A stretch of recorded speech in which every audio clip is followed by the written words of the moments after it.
Hi, this is Bill Manning. Hello, this is Bill Manning. Welcome to Studio C41. Welcome to Studio C41. This is Bill Manning. So, no, I think I'm going to change the intro up a little bit. Are you now? Yeah, and just have each person introduce themselves. I think, I don't know. Are you guys comfortable with that? Yeah, not at all. So you're going to be like, hi, I'm Bill Manning. I'm wildly uncomfortable. Oh, okay. No, that's fine. Oh, all right. I can do that. You're going to like name, and this is, and you'll say, this is Studio C41. Is that where we're going?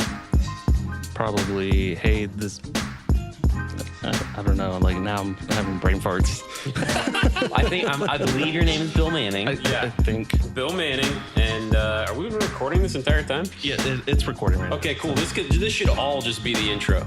Like this just long ramble mess of incoherence. Yes. And then you like do that like smooth jazz again, and then we just go into content. Hey everybody, this is Bill Manning. This is Studio C41. I am here with...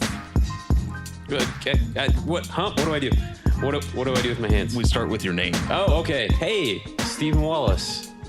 And Kevin Terrell.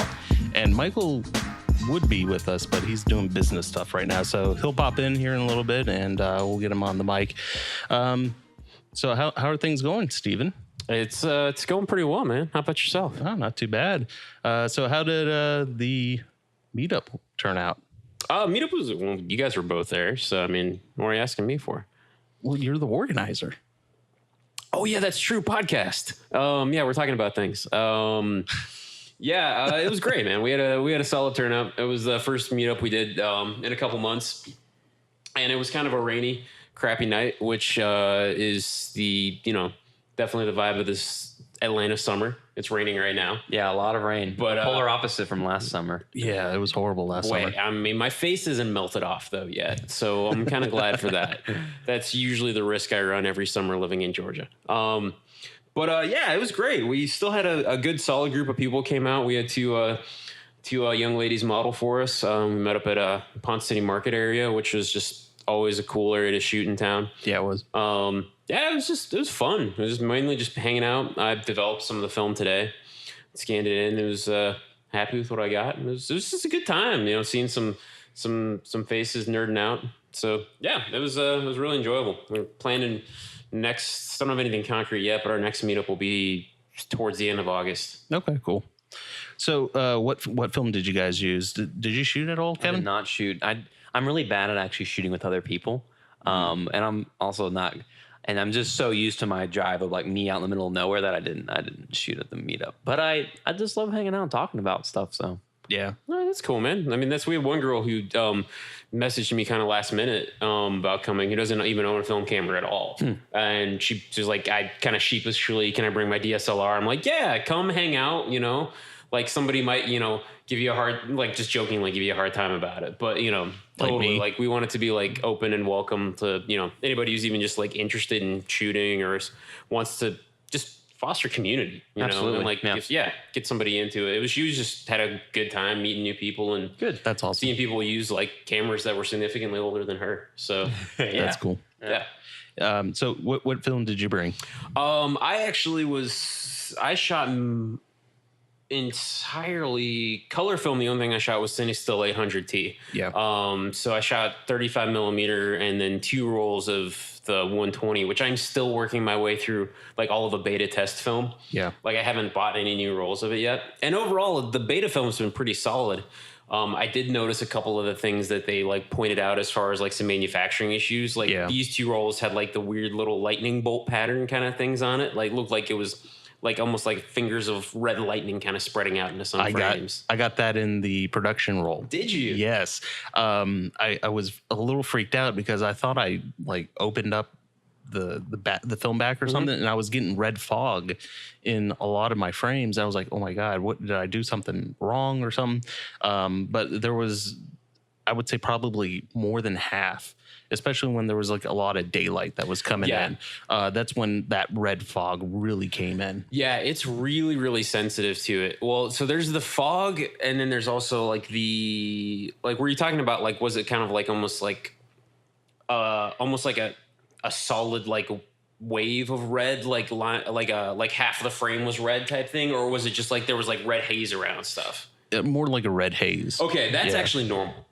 Okay. That's with the cine film, because the way they produce it, to make it like to be able to be processed in just regular C41 color chemistry, they remove the remjet layer, it's called, which is a cinema aspect of it, which Kevin will talk more about cinema film here in a little while, and cinematography and things. But being our actual like movie and motion picture guy, which I'm interested about that. But so they remove that to make it, instead of the EC2N process or EC2, ECN2. Yeah. Yep. They remove that. That's really the thing that makes it be able to be processed in C41 chemistry without having to remove that afterwards. But in doing that, they remove what's called the anti-halation backing, which is a part of the remjet layer, which almost all commercially produced film now has a backing on there. It comes off on processing. If you've ever developed like 4x5 or 120 black and white film, and you pour out your pre-wash and there's like purple water that comes out, right? That's the anti-halation backing. So the CineStill film doesn't have any of that, is the halation is that red kind of halo that you're seeing. So it's just a byproduct of it, which actually can look pretty cool in certain situations. Yes. Yeah. And other times, if you're like backlighting a subject, like if you have somebody like up against a window or something like that, or even like a bright light behind them, it's just going to be a solid red blob, basically. Yeah. So it's just kind of the quirks of the film, but their daylight stuff, the 50D, is like that too. Yeah. Just because it's not it being tungsten balanced or anything. It's because it doesn't have that remjet and that anti-halation coating. Right. So it's just, I'm having to kind of learn and work with that and kind of work around those quirks. Yeah. I really liked the film. Like I knew that there was going to be some fogging to it and all that stuff, and I was totally cool with that. But what I found really interesting, because I was asking you, how do you meter it? Because we were in low light. And by the way, Michael has just walked into the room. So hey, Michael, welcome to the studio of the store that you own.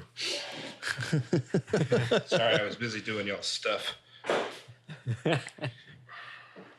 He begrudgingly declared. Yeah, begrudgingly declares. Actually, I snuck in one of my rolls, so. Oh, holy crap. You actually scanned some of your film? Yes. How long has it been? What, 3 weeks, 3 months, somewhere in there? Dude, I finally just developed all of the film I had from my Canada trip today. I haven't even scanned it all in yet, but I had a bag of 120 that I was just bringing with me every time I was in here waiting to develop. I mean, it was the very last roll that I took, and half the pictures are just garbage. Was that the one that was sitting in your pocket? In my pocket. The one I took out of the camera a week and a half ago, it's been just, as I changed pants, it's just like, you take your change and all the extra stuff out of your pocket. Yeah, and then like the transfer the seal on it was getting kind of frayed, and Yeah, and actually, I think it actually has a little bit of a light leak on the edge. So I'm like looking at it, and I'm like, I'm hoping that was just because it's been in my pocket for almost 2 weeks. You tell customers not to do. Yeah, pretty much. Yeah, that's all right. Yeah. It's great. But is that a roll of film in your pocket, or are you just happy to see me? In your case, Bill?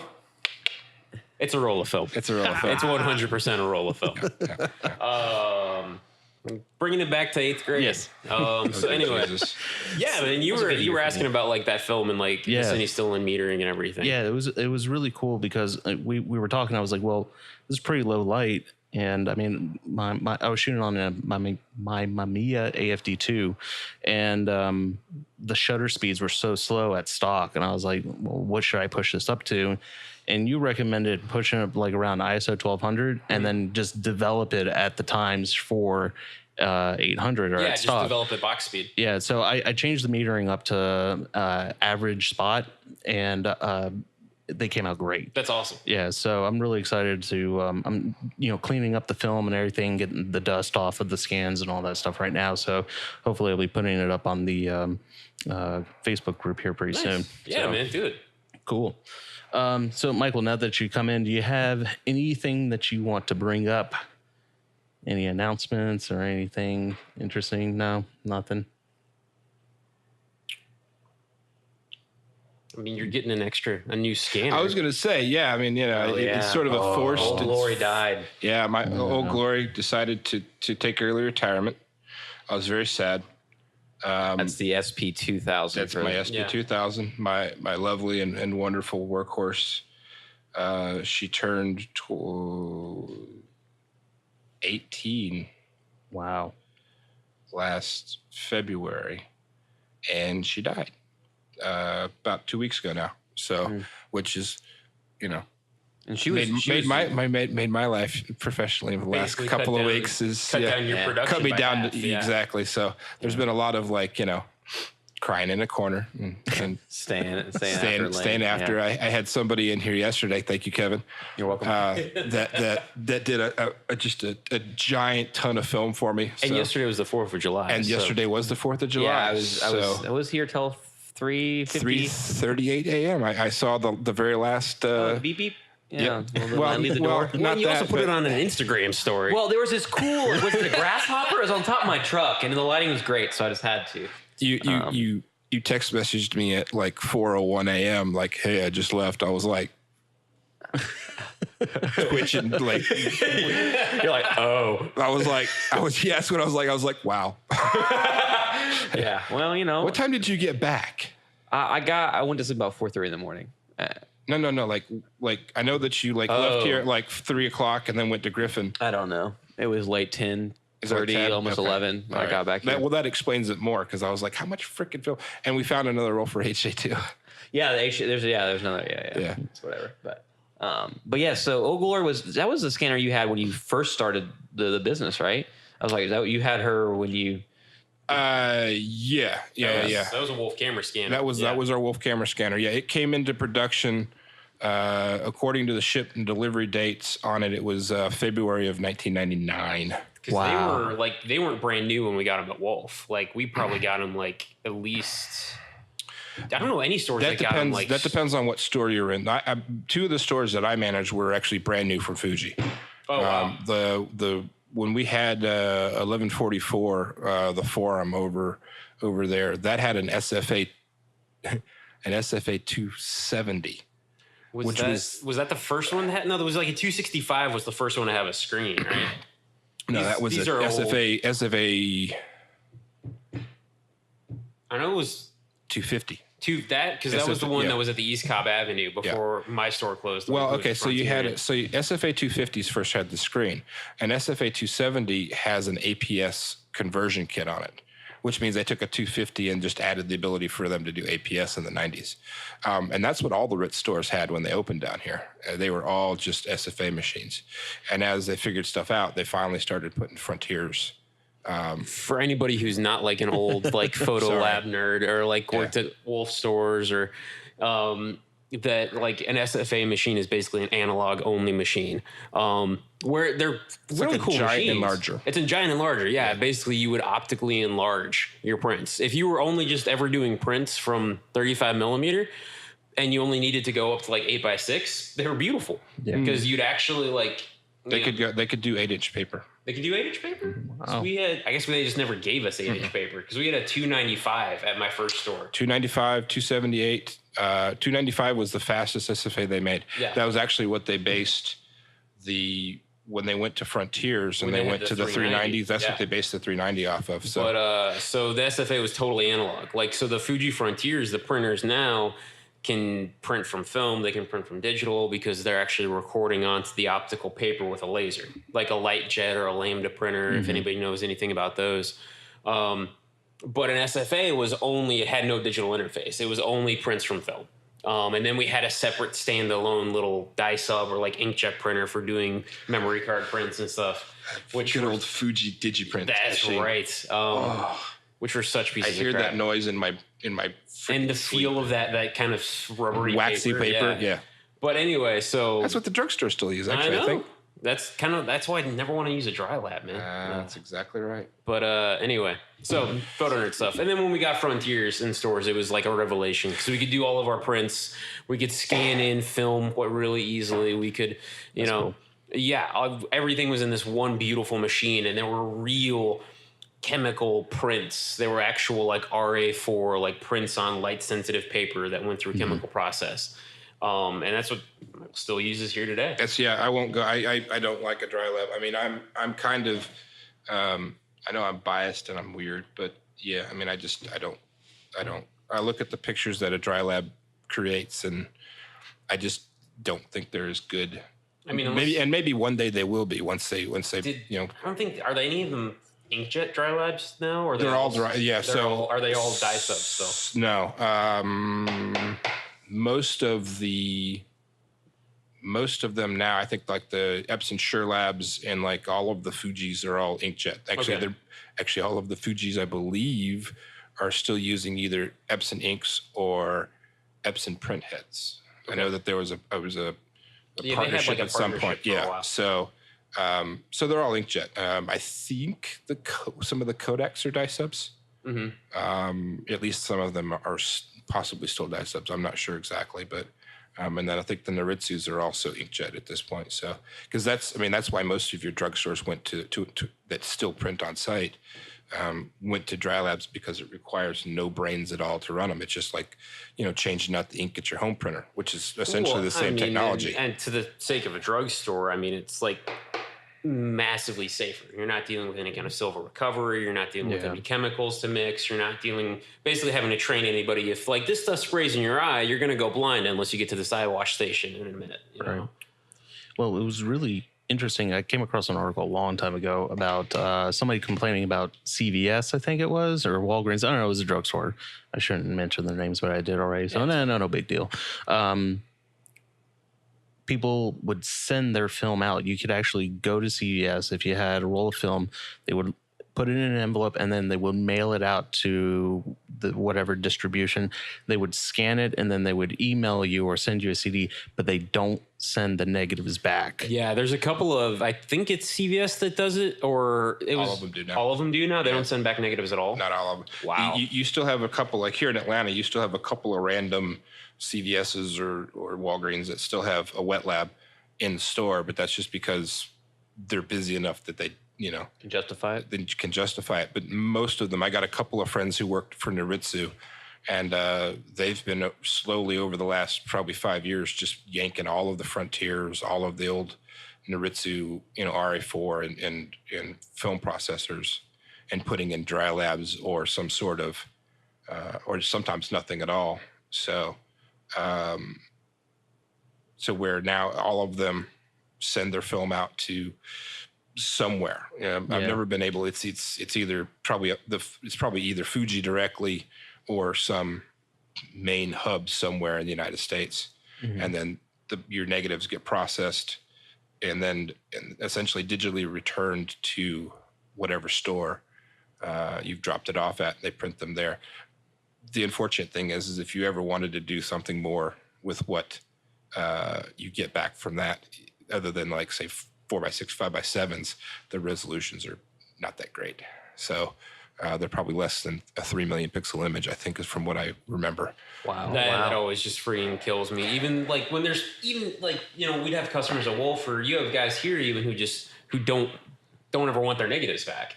I mean, and I've got that. I mean, and I guess that's not it kills me.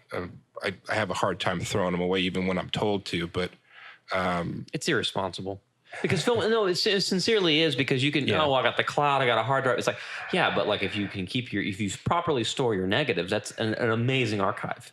Well, and then the other thing in my estimation too, I mean, the scans that we do here are good. I mean, even a standard scan, you can blow them up to, in a good, well-exposed negative, even a standard scan, you could probably go to a 20 by 30. Wow. We say 16 by 24 is kind of ideal for that resolution, but you could push it if it's a good print. But if you wanted something bigger, or if you wanted to do a lot of editing and you decided later that you wanted to be able to do that kind of stuff, we could rescan that negative at and do an uncompressed TIFF, or at a higher resolution than standard. And if you don't have the negatives, then you're just kind of stuck with what we've given you the first time around. Yeah. Not to mention the fact of, like Kevin said, that, it's digital. I think we're seeing it more and more, like realizing how finite digital media is, and how like I mean, you know, try using like a 3 1/4 floppy disk from like anything these days. Like digital media isn't permanent.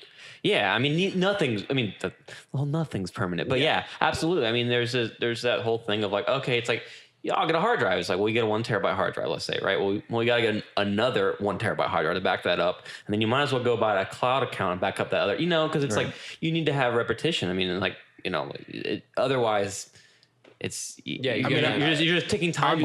Obviously, with us being here, we've got a several terabyte drive on our main computer, and then I've got an 8 terabyte backup in the cloud, and that's for all of our customers' work that we either hanging on to, or that's where stuff goes when we go to transfer it to like printers and stuff like that. But I'm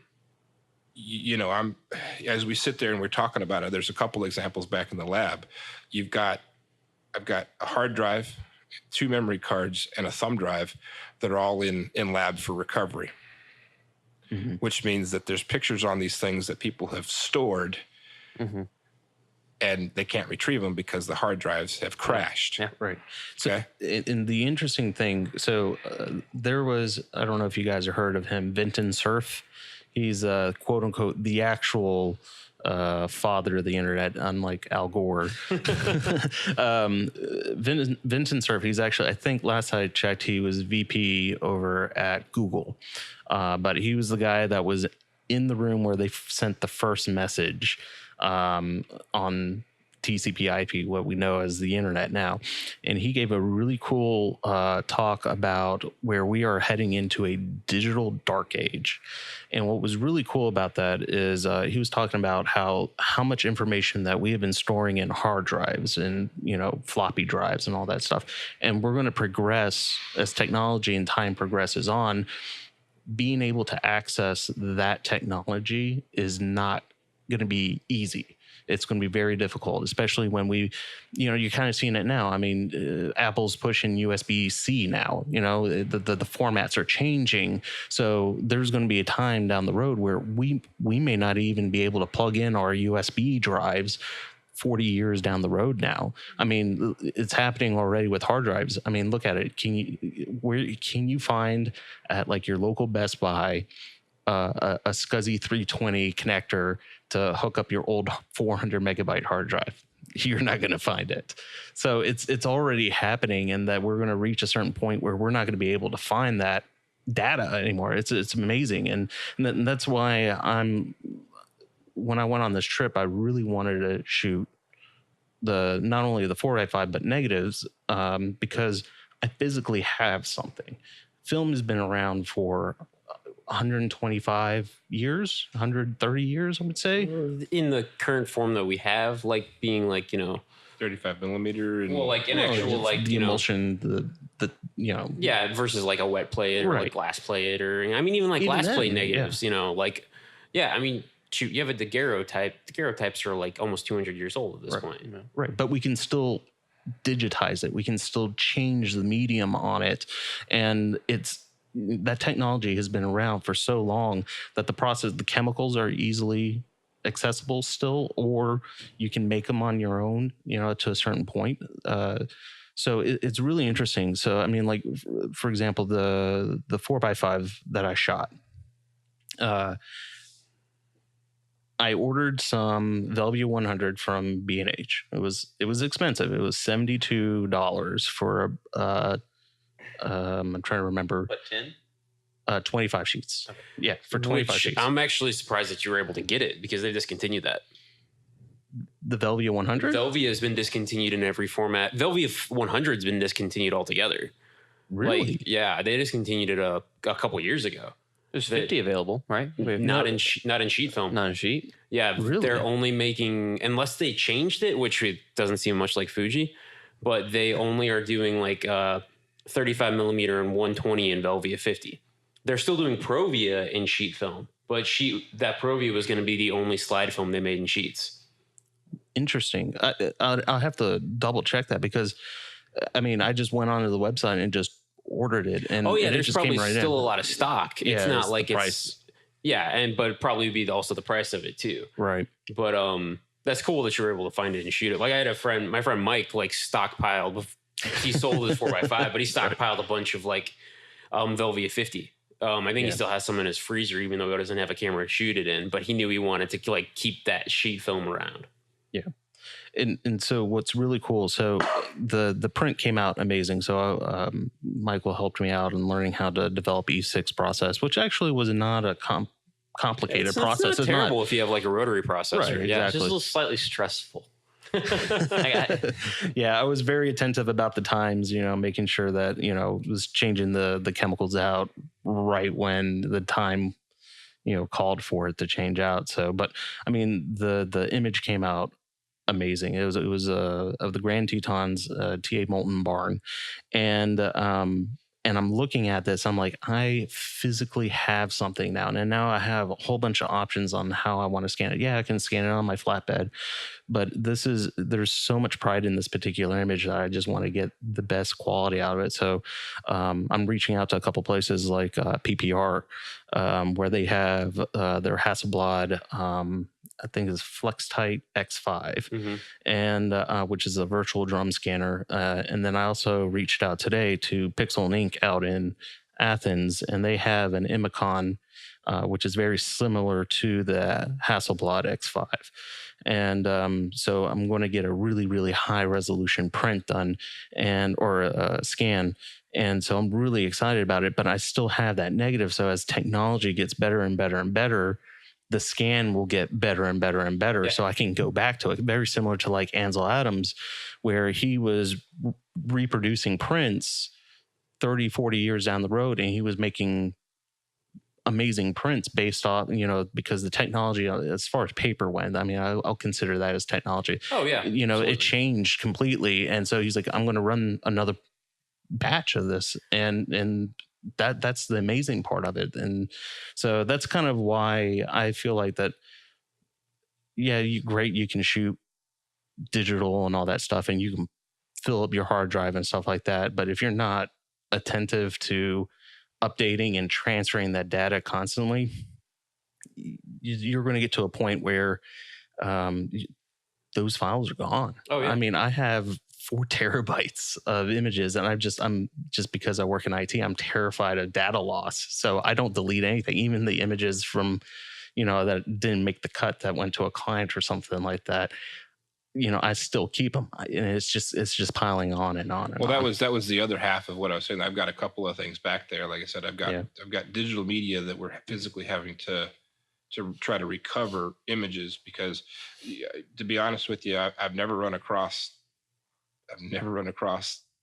something failing in any form of digital media where they're like, oh, it's okay. I backed it up last week, or I've got those images. No, it never happens. Never happens. It's always like, I was just on a trip and I don't have any pictures of it. So you're like, shh. Yeah. No, I mean, that was always the thing. Like, at Wolf, we used to sell these they're great little organizers, but these little like SD card organizers that came with it was like a thing of 10, and you could label each SD card. And there was this mentality people had of like, oh no, I only use, I go on a trip, I just use that one memory card for it. Oh yeah. And then it's archived forever. Like those are my negatives right there being, like tucked away in this. I'm like, we'd sell them like crazy because they were also the only like case we had for memory cards. But they were eventually those people who like were trying to use that as their archive, they're gonna, even if they can read that in 20 years, there's not going to be any information on there. That flash memory is going to be dead. Right.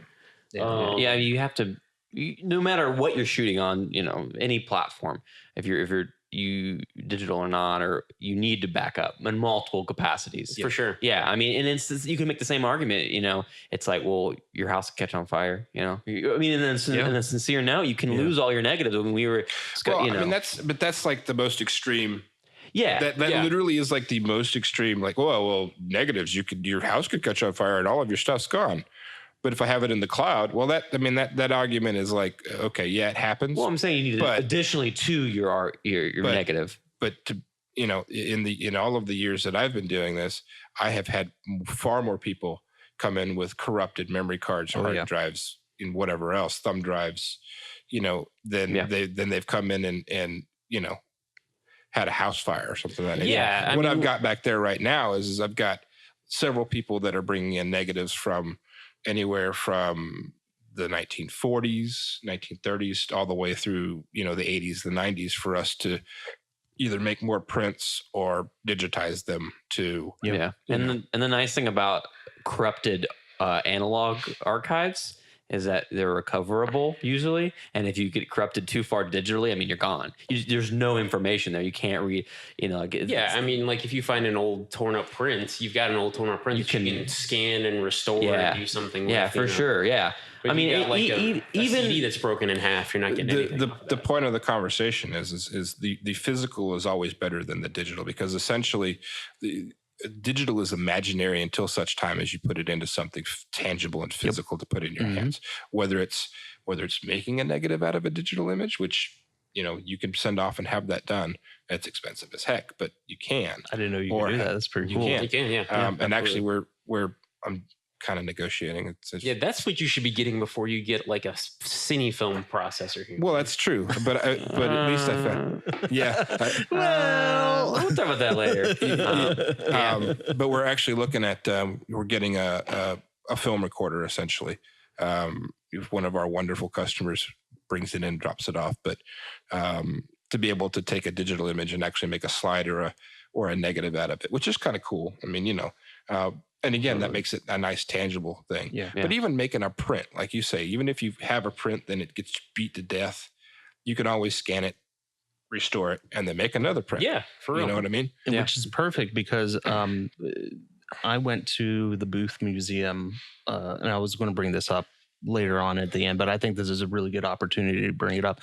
I went to the Booth Museum, and they had the Ansel Adams gallery there. It was primarily why I went back. I loved going back and seeing it over and over and over again. But they also had another photographer. His name is Jacques Lowe, and he was the photographer for JFK. And he documented when he got on the campaign trail in like the first year of his presidency. And as I was going through the exhibition, I found out that he had shot roughly 40,000 images. And so he had 40,000 negatives from that time period. And he passed away right before September 11th, but his negatives were stored in a vault at the World Trade Center. Oh, geez. And all 40,000, with the exception of 10, because they were out on loan, were destroyed. So the entire JFK images that were held, just gone. History just completely wiped away. And the only way they were able to recover were from his contact sheets at the White House. So they were stored at somewhere else entirely. Yeah, I mean, the White House took on this project. I think it was the White House, I'm pretty sure, where they took on the project where they scanned in the contact sheets. And they were talking about how like little scratches on the contact sheet, when they went to enlarge it, turned out to be, huge gashes. And so they were going through and restoring it. And it was really cool to see examples where they had the negative was like a print from the negative on one side, and then they had a restored image from a contact sheet. And you can tell that there was a huge loss in sharpness at that point. But it was still, I mean, you still have recorded history. Yeah, sure, it's not, the same type of quality, but you have it, So it was pretty amazing. I was not expecting that at that particular exhibit, but by the way, there's a phone ringing in the background. People don't understand that Michael closes every once in a while, right? It's like Waffle House, right? You just open 24/7. Yeah, he just lives here, man. So actually, you're in my apartment right now. I'm still waiting for you to put a Murphy bed in here. He's nodding. It's gonna go right there. He's not denying anything. No. That's funny. No. The only thing I got to do is I got to find a shower. So.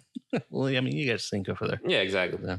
But no, it was a really awesome exhibit. And if you guys are in the Atlanta area, I highly, highly recommend getting out there and just checking it out, because he was not only with the historical feat of restoring those images, but he was also the first photographer to kind of do that documentary journalistic style of shooting that we see now with like what's his name, Pete Souza, where you see the behind the scenes where he, Obama's on the phone talking to somebody and stuff like that. So he created that genre of photography, and so it exceeded my expectations completely, 100%. Cool. So but we'll dive into that later on, because that is only a temporary exhibit. So do you know how long that's gonna? Because I know the Ansel Adams exhibit, I think, is running through like October. Yeah, hold on a second. I got it in the show notes. So Jacques Lowe will be there until August 27th, okay, cool. And then Ansel Adams, the Masterworks, until October 29th. So wow, I gotta go. You so do. I don't think they have it, because I think they only did it once. So this is like the third show of Ansel Adams work that I'm aware of that the booth has done. Yeah. They did this one collection a few years ago that took up like basically the entire top floor almost of the museum. And it was so freaking cool. They had a mock-up of his darkroom. Oh, really? Yeah. So that was the thing I was going to talk when you were talking about like Ansel kind of embracing different technologies and different advancements in papers and stuff. Yeah. He had built his own enlarger that he had like refined over time and everything. To like a typical enlarger is one light source. It's like one lamp, and all your controls and like printing and enlarging, you're burning and dodging and everything just by you kind of like blocking and allowing more light to come in and hit a particular area. He had taken, and it's typically done like vertically, like your enlargers, like I'm showing this with my hands, but nobody's going to see this except the guys right here. But vertically, your negative is over top of your paper, like flat on the ground and projected down onto it. So he had taken an old copy camera, like an 8x10 copy camera, and actually turned it into an enlarger. So it was done like horizontally, like so he had his paper like on a wall, like held on with a vacuum, so he could do like borderless, like edge to edge prints. And he had made this that it had a bank of something like 30 light sources on it, like 30 bulbs or something. So he could like just by turning lights on and off selectively control how bright he wanted the intensity to shine through. Like it was just stupid cool. And he could do like large like mural prints right there, because he could back it up like, however far away he wanted to, and do like a 30 by 40 inch print or whatever right there. Crazy. There it is. And it was just that the mind on that guy and how much he got into like the actual just craft of photography in every aspect of it. Oh yeah. To just like I want to build a better enlarger for myself to do what he saw in his mind when he first would take the image.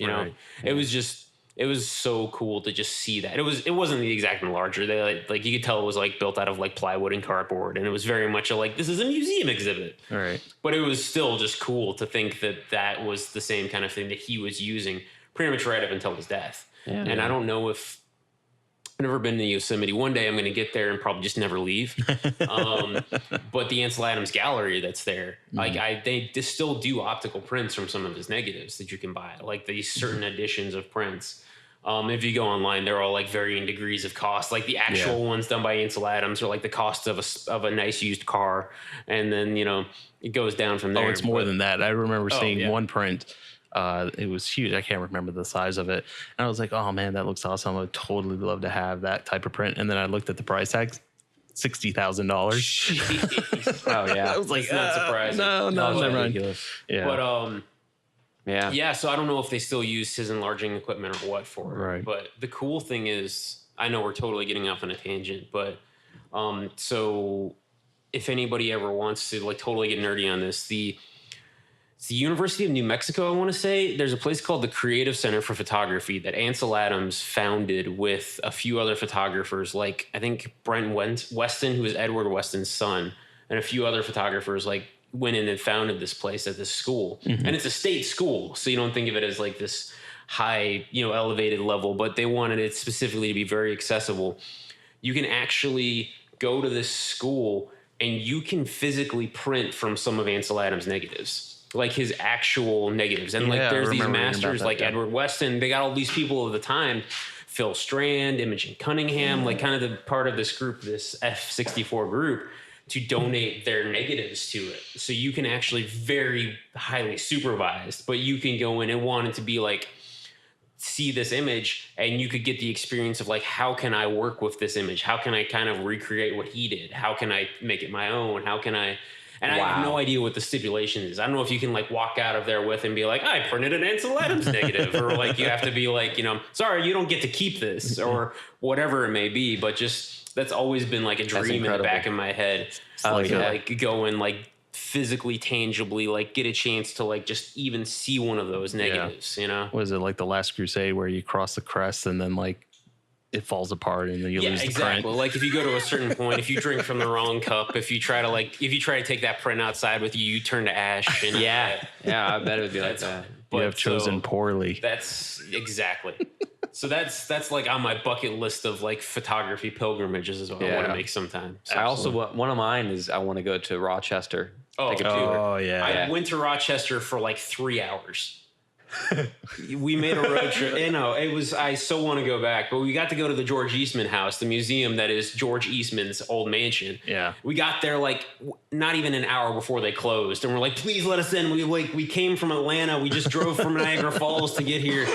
Please, and they let us through, and it was amazing, but we didn't get to really take it in that much, and didn't get to see any of the town of Rochester because we I had want to like spend a pretty week. much. Oh yeah, I want to go at back least. and just like live at Kodak Tower. Yeah. Didn't get to see any of the downtown because the Eastman House is outside of the city, so we didn't go anywhere near like any of the Kodak complex or anything. Man. I'm thinking if I make enough videos where I scream about Kodak, eventually they'll just invite me.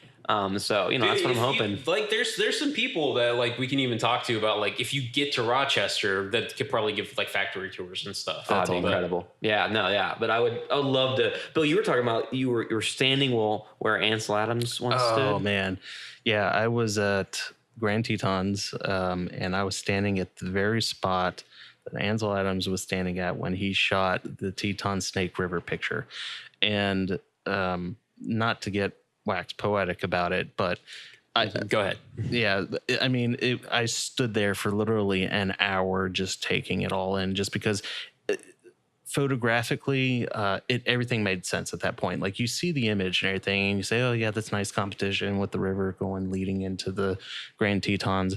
But when you're standing there, you go, "Oh my gosh, everything makes sense." And then like, as far as composition for me, completely changed. Like how I see lines, my photography had changed drastically after that point. Like my sand dunes picture, I was paying attention to how those dunes were making lines and how they were crossing with other dunes.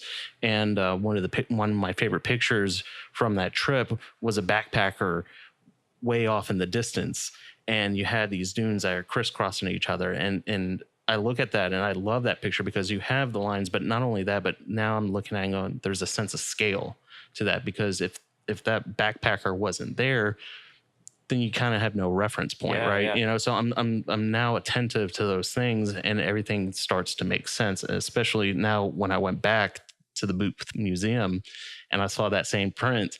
I was like, man, I was there. So it was so cool. Yeah. So everybody, if you ever have a chance to go out to the Midwest, absolutely just go out of the way, because it's absolutely worth it. Anyway, we're going to change up gears a little bit. So we have Kevin on here. We're going Hi, Kevin. Hello. Hey. So we are going to ask Kevin a few questions because he is our new and official guest today. Yeah. Ooh. I will say this is much less stressful than being live on radio. I did that once as a kid. My brother used to work at a radio station, WQME 98.7. It's in Anderson, Indiana. It's out of Anderson University. And I was on, and I had to I'm dyslexic. And part of this thing was we were doing this quote unquote commercial. And it was this weird thing, but I had to read off this phone number. And I'm like, I may be 12. I'm like 12. And it's a 1-800 number. Oh my gosh, I butchered it. It was off. I'm sweating right before we're about to go. He's playing music, and he's like, all right, so here I'm my little brother. I'm like, I'm like 1-800-7. Oh man, it was the worst. 12-year-old wouldn't freak out about that. Well, going into it, I was like, oh, this would be a great idea, because I love my brother does the radio. He's on the radio station, and I've been making films at that point, so I kind of got the whole communicating ideas and concepts to people. I kind of knew of that, but freaking yeah. So I'm so glad we're not live. that's nice. It's cool. Okay. Well, I'll make sure that we won't have you read off any paper or anything like that. Because Thank you. I do the same thing. I'm getting my words. My brain starts moving ahead faster than my It's the mouth. worst. So, but Huh? What'd you say? what'd you say, Art? So yeah, I mean, you mentioning that you grew up in Indiana kind of brings a nice segue. We're in Atlanta. How did you end up here? Oh, well, it all starts when I was 4 years old. No, I mean, I was born and raised in Indiana, and then I ended up going into Orlando for film school, went to Full Sail University. And after that, I mean, it was sort of a no-brainer to come to Atlanta. That was about 2 years ago at this point. So my options were, I mean, North Carolina was out of the question at that point. They lost their tax incentive. Louisiana was on the decline. They put a cap on their tax incentive. Orlando had, probably about the time I got to Orlando, Florida was like, yeah, we don't want people to make movies here because they cut their tax incentive. So it was basically New York, LA, or Atlanta. And I'm good on New York. I lived through 18 winters. I can survive never having another one.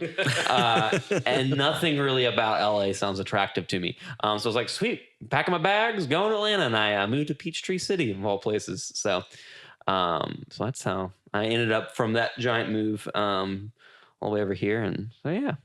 Cool. So, tell us a little bit about your background right now, because I know we're kind of leading into the whole cinematic film stuff. So, tell us about what you do. You want to talk about movies? Movies, Got stars in your eyes. Yeah. So You had that on deck. You were ready for that. Oh, you were totally. Oh yes, yeah. You're welcome. So I'm a little verklempt right now.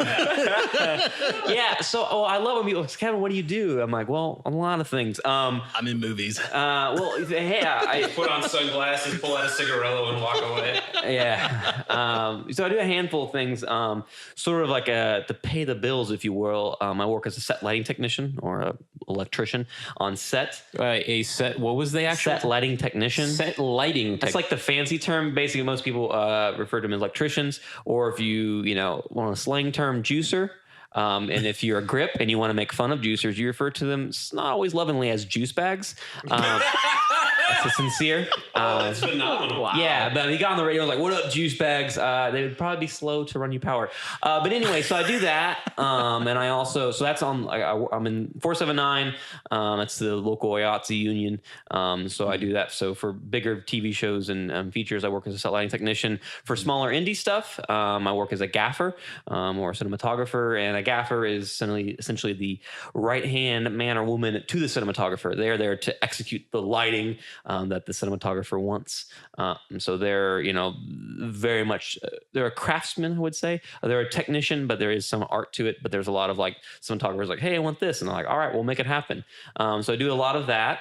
Also, I teach at Southern Crescent Technical College. That's in Griffin. It's a really fun drive. So I teach there. I teach a set lighting course and also a photography course.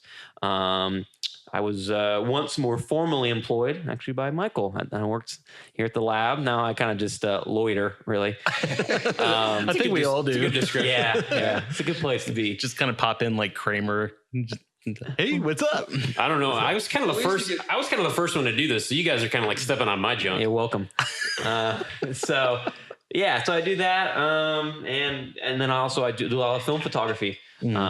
So yeah, and then I also sometimes make YouTube videos. And on the side, it's sort of like a hobby, I guess you could say. I lovingly refer to you as the intern now. What? How do you? That's like a downgrade. You're the Dunwoody photo intern. Yeah, but I worked here as an employee. How did I go from an employee to an intern? The man is a professor. Because now you work for free. Well, I mean, I get processing, scanning, so Anyway, so I do that, and I also do a lot of film photography as well, and so I kind of a little bit all over the place, but they all go back to making images moving and still. That's cool. What are some of your most notable projects that you've kind of worked on? The thing that probably would come to mind that I've had a few days on is a day player. Essentially, in the motion picture world, you have like full-time electricians who are like there for the whole movie or TV show. Then you have day players. So that works as sort of like on bigger days, like if you have this big exterior, you're gonna like city blocks, you're gonna hire a bunch of day players. But then like you're on the stage and you have like a small set. Well, you just have your 4 core guys. So I had some days on Baby Driver, which is cool. just out. Edgar Wright's new thing. Which was shot on Kodak motion picture film. Yes, it was. And a lot of it here in Dunwoody. Yes. Also, Bill Pope. If you guys don't listen to the Kodakery, you should. Bill Pope was just the ASC. He's a cinematographer for that movie. He was just interviewed, and it's a really great episode. Nice. So check that out. Yeah, it's really good. He seems like a cool dude. They talk about a lot about locations and how it's shooting in Atlanta, and like how they would block off city blocks. So they go in depth there. But I did that. I've worked with The Walking Dead. That's cool. I'm not on the show. But yeah, that was cool. That also shoots on Kodak motion picture film. They shoot 16. Your beard is too pristine to be a walker. Yeah, no, definitely not. That, and then I've also worked on like Sleepy Hollow. Like, yeah, if you ever thinking I should watch Sleepy Hollow, don't. It's a bad show. They canceled it because it's a bad show. They did finally cancel it. Yeah, I was like actually really excited. I was like, oh man, because I was so bummed, and this is so like, why would I want something to be canceled that like people make money off of?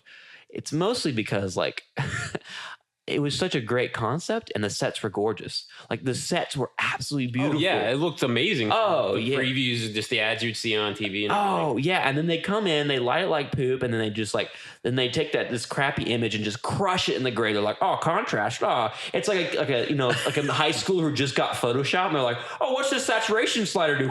Oh, it looks great.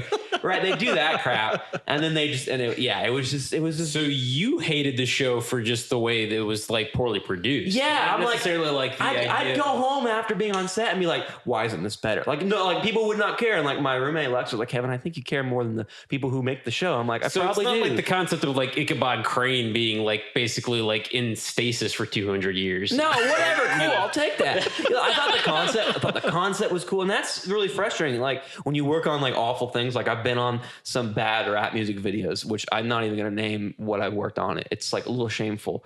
And if you're wondering, A job's a job, man. Yeah, it is. No shame in that. No, because you think, oh, rap music videos, like think of all the awful things that possibly could come with that. They're true, all of them. Every like stereotype and stigma, they're all true. It's terrible. It's a terrible time, and I regret, But hey, it paid rent, so Well, that's all that matters. So yeah, I've done that, and so a handful of things, and I worked on a Walmart commercial. I question, is this ethical? But But and then I go and buy cat litter the next day. So it's like, well, you just made me think of it. I don't want to have an existential crisis. So let's just move on. You're fine. That speaking of filming in Atlanta, they have so my wife works in the middle of downtown, and they've just been watching like all of the motion picture stuff that keeps getting filmed, like the Baby Driver stuff. Right now they've got like a section off of. It's not Lucky, like next street over from Lucky Street. That's just blocked off where they're filming Avengers Infinity War right now. Yep. And we just drove by there last night because we went down to watch the fireworks. And there's just like cars that are like half destroyed and crushed and like all the stuff just sitting from the set that they're filming. Yeah. It's crazy cool that all this stuff is happening in Atlanta. I have a buddy who's working on that, and he keeps Snapchatting me they have like foam cinder blocks, right? Because those things that explode, they don't want to actually be like a cinder block, people to die. So he always like Snapchats me him going over and like pushing them, and it squishes. Or like he's like this still freaks me out, and he'll like step on the foam cinder block. And you're like, it's a cinder block. It's squishy. It's this weird. He Snapchats me all the time. It's pretty great. So yeah, you have to always kind of remember that this stuff is happening now. You drive by like there's a taxi cab that's like missing its front and is all like charred and stuff. And you're like, oh, the Hulk was here. Yeah, no, absolutely. I mean, there are probably the Hulk to just pass through. I'd have to look up the exact numbers, but there's probably around 30 productions, 30 TV shows and features that are like union shows that are shooting in the Atlanta metro area right now. That's cool. I know Bill has more topic and stuff to ask you, but it's always just, I don't know.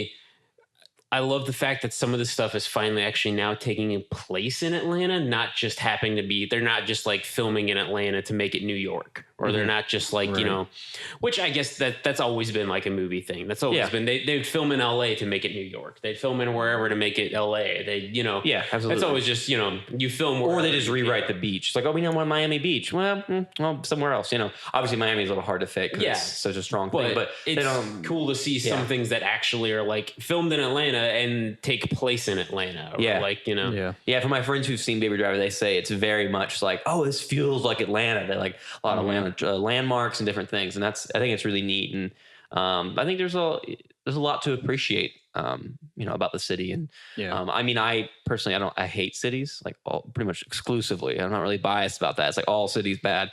I spend most of the time out in the middle of nowhere, but it is cool to see, you know, a place that, like, you know, people are like, oh yeah, this is like happening in my backyard. And then like go on, the, you know, turn on their TV or go on see the big screen. And it's like, oh, I know that place. You know, that's like a really fun thing for people. It's cool to just give it like a sense of, especially like, I don't know, like living in Atlanta for a minute, like it's got a little bit of I want to say like certain cities have a somewhat of an inferiority complex when it comes to just like even being like a hub for culture and stuff. And Atlanta's always been kind of slow to become that.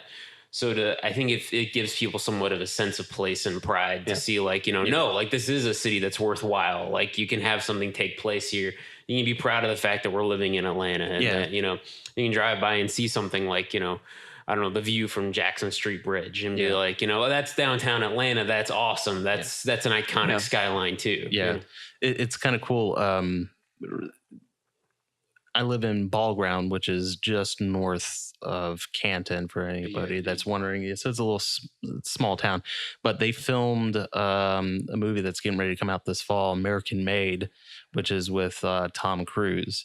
And everybody like in town, I mean, Ball Ground's like 1,500 people. So everybody was out on the streets with signs saying, I heart Tom Cruise and everything. But it's kind of cool because the economy has really, like, just filming there has really helped out because they actually did a lot with the sets where when they left it, they're like, this is for you guys. You can actually use this as infrastructure after we're done. So I mean, it was amazing that they did that, and Ball Ground downtown is now just booming. I mean, businesses are going in, and everything. I think you were probably going to say like Griffin and stuff from like The Walking Dead. Like I've the Southwest Metro area. Griffin gets a little more on just the South Metro, but oh my gosh, and south of South Metro, like Meriwether County, even.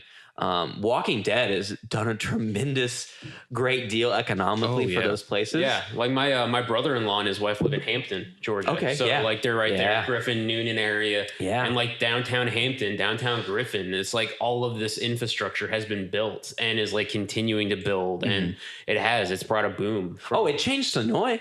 Yeah. Oh yeah, it's a totally different town. It absolutely. I mean, they turned that place around. Also, Grantville. Which is a place probably no one ever goes. It's pretty far out there, but it's not Meriwether County. It's just north of that. But they now have a water park.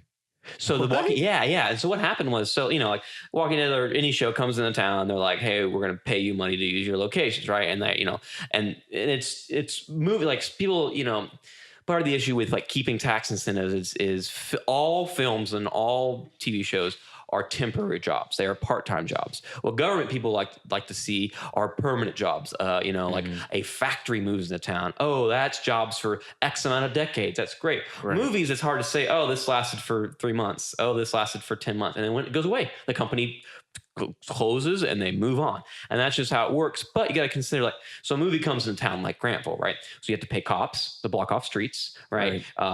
Catering, and different things. Like obviously, like they hire their own catering companies, but there are a lot of different businesses and like hotels, and it's not just people who work in the film industry directly. It branches off. It doesn't exist in a vacuum. Right? Yeah, no, absolutely. It affects everything around it, and so like they shot a lot in Grantville, and they struck a deal, and towns that are smart, and towns that want to make money will negotiate with film companies, because like they'll pay money. I mean, you can't just price gouge them. If you like work with them and give them favors, like, you know, it'll pay off like Granville. So they had all this money they got from The Walking Dead, and they'd use that to fund a water park. Like Granville has That's so nothing. cool. It's sort of this sad, little bit desperate sort of rural Georgia town. But like I was driving through the other day because I hang out in those places, and there's a bunch of these kids and families all playing at this water park.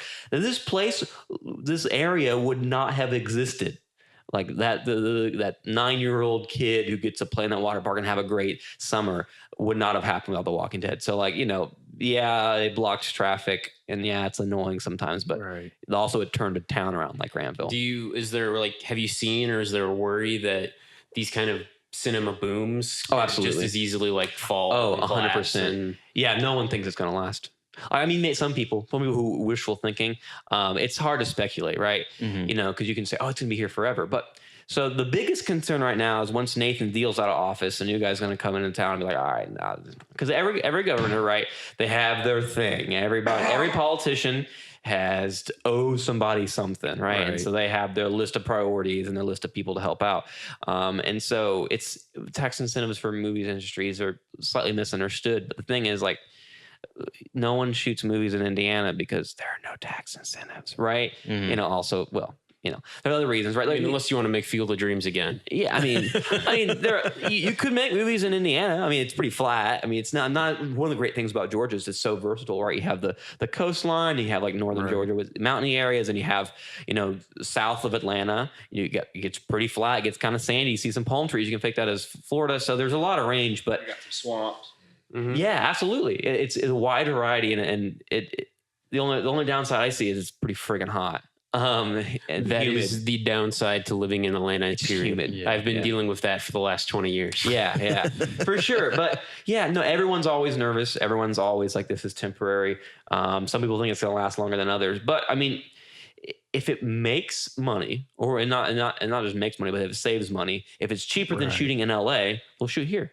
Because the thing is, like, you think, oh, well, they built Pinewood right down in, like, you know, Peachtree City, Fayetteville area. It can be a distribution house and have semis back up into it, you know, just as easily overnight, you know. And that's a fear. Like, you know, someone like Dan Cathy, who invests a bunch of money into, you know, Pinewood existing, you can, you know, he's a lot of that money. And then also like the housing around that area, like that's a huge risk to build houses and try to build a live, work, play area around Pinewood. That's a huge gamble because it may not be there. And in 5 years, we could be like, yeah, that was a nice little boom, because it happened. I mean, look at North Carolina. They lost their tax incentive. Boop. Yeah. Louisiana, they put a cap on their tax incentive. Boop. I mean, and they, because Hollywood just doesn't care. I mean, you've got people like Tyler Perry that just bought Fort McPherson and is converting it over into studios and stuff like that. But it's just as easily it can be converted back. Well, and that's what I'm saying. I mean, So you know, you've got all this stuff, this infrastructure for the movie industry that's being built and pulling up. But I mean, I've been through LA. I had family that lived out there, and that was some of the saddest and the scariest places I've ever seen.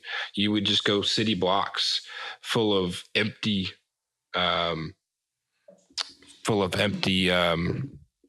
buildings and things of that nature for production houses and sound editing, and there's a whole studio, you know, two or three city blocks full of studios that just folded up and left. You know, got too expensive to make movies, so they just went out of business, or they moved to another state.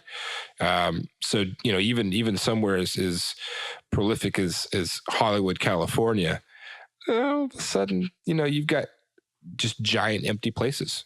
Yeah, no, for sure. And it's a hard gamble, and some people think it's not worth chasing, but obviously it's done a lot of good for a lot of people. Down to Granville and the people who work in the film industry, because you got to think film equals jobs. Like, I think there's still, even into, you know, I hate to be like, it's 2017 because that's the most obnoxious thing ever. That's a terrible argument. But even in today's age, there's still people who don't really understand, like, you can make a living. I'm talking about like as a living as a technician working in the film industry. That's not absurd. Like, that's a worthwhile investment. Like, that's a thing you can do. You can work in movies, you know, you can work in movies and never see a star. You can be like a rigger and it's nearly like construction. And, you know, it's like 9 to 5 sort of job. And you can, also spend, 12 to 16 hours on set. So there's a lot of like jobs and a lot of people who, are local, people who are born and raised here in Georgia, whose lives are being positively effective because people are coming here to make movies. Yeah. I mean, you like had people from Stranger Things come and say, hey, we need this thing happen, make it happen. Well, I mean, that's one of my perks. I mean, we've had other stuff over the years. We've given props and things to different prop companies and stuff like that, shows and stuff like that. That was pretty cool. And we didn't know when we did the props and stuff like that for Stranger Things that's what we were doing it for. It wasn't until, I think actually Steven was like, hey, I saw your enlarger and all your prints. Yeah, we didn't know it was going to be awesome. Yeah, I didn't know it was going to be like a super awesome show. And featured and a key part of a character's arc. Yeah. And I will say, talking to some electricians who worked on that show, I've been working with those guys a little bit lately. And, even on the first season, they like, oh, yeah, I think it's going to be pretty good. But they had no idea. It was a really awesome experience for that crew to be like, it just blew up. Yeah, that they got to be a part of something that was such a well done show. Yeah. And the people who work on that, I had it down season 2, and everyone seems to like, oh yeah, we're really proud of the work we do and like want to be here. Because you get on some sets, even though it's a big show, like they just don't care. Yeah. Well, and I guess the reason I kind of chiming in is the fact that we've been positively here at the lab. We've been positively affected by all of the different people that work on the in the industry behind the scenes. You for instance. Yeah, I mean, but you even get like some people who have done like still photography who are like shooting on film just because they want to. You can't be a cool AC and work in the film industry without having like a 35mm camera on your person. And that's the thing. It's like this thing you're like, because the cool camera guys are like the cool kids. So you're like, oh, and they got to act like it's not cool. Like, oh, it's whatever. I'm just shooting some like, portraits. It's like this whole like it's like a fad almost. It's just really funny. Like Ryan Johnson busting out his M6 on the set of Star Wars. Have you seen that? Mm-mm. Oh yeah, he's doing behind the scenes pictures with his little Leica, and I was like, oh, that's so cool. I totally. But the amount of people who do work behind the scenes that like to shoot on film, to me was the amount of people that I've got coming in and out. I've got like some Steadicam operators and some ACs and some gaffers and grips and from all different areas of the movie industry that they're dropping off film or mailing it in or giving it to a buddy that's coming out to to do stuff. And to me that's pretty cool. So it's it's not just like he was saying, people, obviously I'm the only film lab in Atlanta at this point, but but my business has been positively impacted by you guys actually just being here working on sets and stuff like that. And you got to have somewhere to, to get the film developed. So, that's really cool. Yeah.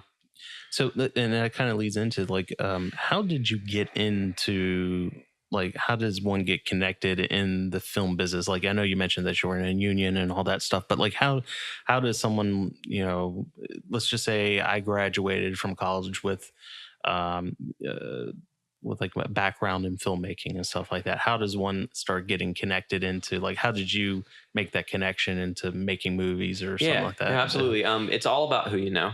It is sort of like, it's an industry where there's no like formal postings and there's an interview. Recommendations will get you much farther than a resume. I know lots of people who like literally never once even made a resume because it's just irrelevant. Like it's who you know. Like if you know somebody, they'll just, like if you've got a buddy, they recommend you, they'll hire you. They'll see you on. You have to come in and prove yourself. And that's one of like sort of like stressful things about, especially day playing is literally every single day you're on set, you're proving yourself.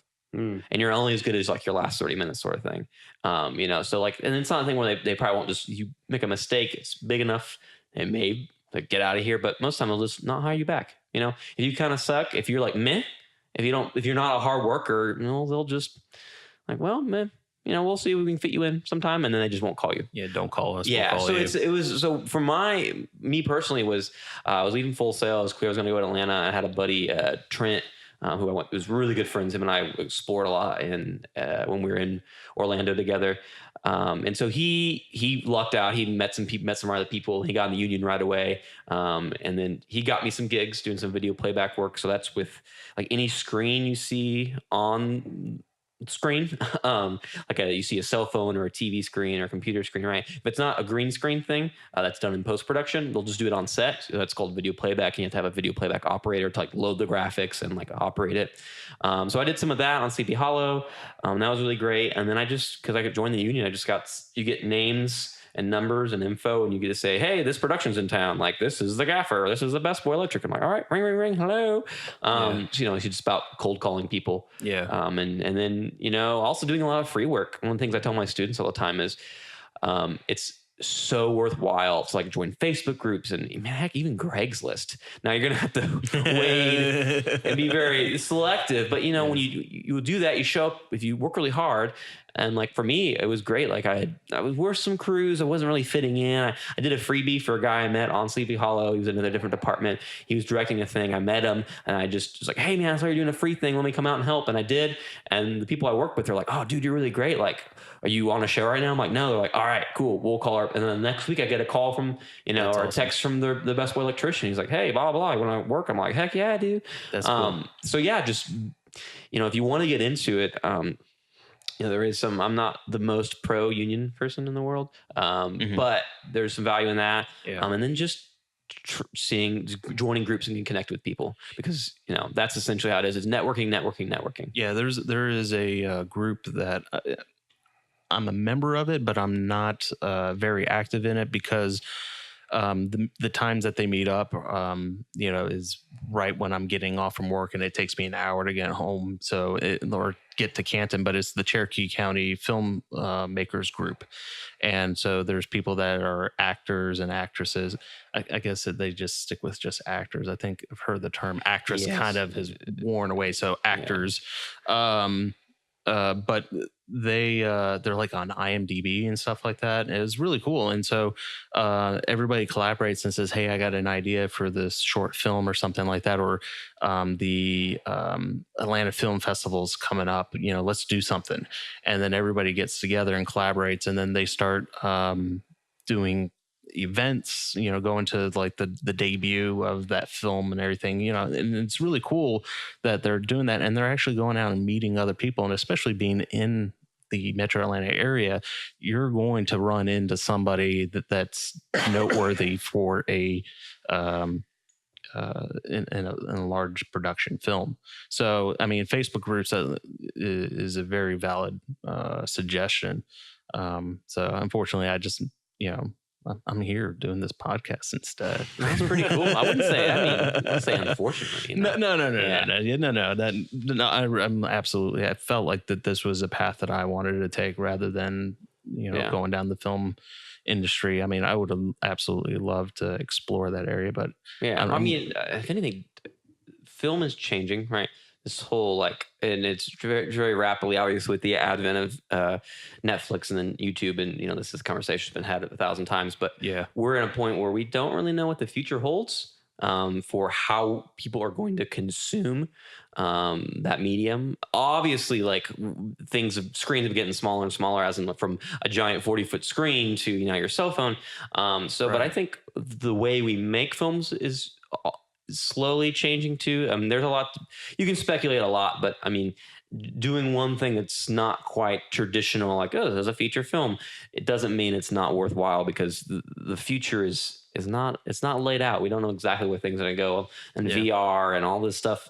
It's a really exciting time to get in and start playing and experimenting. I think there'll always be a cinema. I think there'll always be, because we're always going to be we're story. People are driven by stories. Yeah, absolutely. So, I mean, just that's the end of the day. Methods of consuming it and everything too. Yeah, right? and that's a cool thing, because it's as another outlet of how can I tell this story, and so I'm really excited to see the future of where things go. That's cool. So you mentioned that you do a little bit of photography on the side as well. Kind of tell us what kind of camera you got, and I'm going to kind of spoil a little bit, but you do some exploration around Georgia. So tell us a little bit about that. Yes, I spent a substantial amount of my life, probably like a third, out in the middle of nowhere. I love rural areas, and I've really fallen in love with rural Georgia. So I do a lot of, I tell people I shoot places, not people. It's really interesting. I go and it's almost like as if I go and meet new places and I see people while I do it. And so, yeah, I shoot on a Mamiya RZ67, so that's a medium format film camera. Right now I shoot mostly medium format, a little bit of 35, more for kicks and giggles. Not that it's inferior. I don't want to go down that rabbit hole. I think snobbishly looking at different film formats, each of them tell their own story, right? And they have their intrinsic. It's all just a tool. That's what you do. Yeah, for sure. And like obviously, they have their own like qualities and they tell their own stories. But anyway, it's the whatever actually moves you to create. And absolutely. If you have a better experience with a certain, even if it's the 5 different medium format cameras and one of them feels better, or like you pick up this camera and you're inspired by it. Looking through that viewfinder makes you want to go make images. Use that. I don't care if it's like a 110 spy camera from the 60s or something, if that inspires you to go out and create. And you can tell compelling stories or just moments with that. Sick. With a freaking iPhone. I mean, if it's just a tool at the end of the day. Absolutely. Yeah. I shoot primarily medium format and a little bit 35. I would like to get into some 4x5. I'm working that way, do some research and learn some things. That seems like a really exciting avenue. I'll probably, if I do it, I'll probably like very quickly just turn around and do 8x10 because like why the F not, Dude, I don't know if you've seen the Intrepid Camera Company. Oh, so they have a Kickstarter going on right now to give you something else to spend your money on. Oh, man. No. Kodak hats and Kodak fanny packs. So now the Intrepid Camera Company, they're based in the UK. They have a 4x5 camera out now, but their whole thing was making affordable large format cameras, being able to, it's a new company, being able to produce them quickly and efficiently and lightly. Like the cameras are made out of plywood, but they have the full like rise and adjustment of like any like field, large format camera. Is this the one that's CNC cut and all that? Yep, it is. Okay, yeah. And you can get them with custom colored bellows too. You can have a red, a blue, a green, a black. Blue for sure. I'm already ready. Let's do it. So they just their 4x5 been very successful. I think it's still going on, but you should check this on the internet and anything. If you just Google an Intrepid Camera Company. Okay. They're 8x10. They've been doing a Kickstarter for it. And they have, with the 8x10, they actually include one of the options is you can get a 4x5 reducer back. So large format, you can shoot on an 8x10 camera. You can shoot 4x5 film with just a back that basically gives you the exact image circle and plane for the 4x5. And it's got a holder for 4x5 film, or for you insert your 4x5 film holder into it. Oh, great. So all that to say, you could get an 8x10 camera and being able to shoot 4x5 with it. Yeah. Which is perfect. The only thing, and the cameras are really affordable in comparison to even buying something like a Zone 4 or whatever. Not a Zone 4. Linhof. Like a Linhof or it's like Zone 8 or something like that. I can't remember but buying a Toyo or even something like that, they're new, they're machined beautifully. But the thing that still like will kill you is the lenses. Yeah. Well, yeah. Par for the course. Photography. Yeah, exactly. Yeah. I was down at Wings Camera on Saturday, and they had a Linhof 8x10, and it came with the 4x5 back. It came with the 5x7 back, and the 8x10, and then it also came with I can't remember what millimeter length it was, but it was a 5.6 Compor shutter, and I was like, I want it. And then he was like, it's $1,600. I was like, what can I trade? What can I trade for this? Not bad. It's not a bad. It is beat up a little bit. I mean, it's seen some days, but I mean, was it a rail camera or a field camera? It was a field.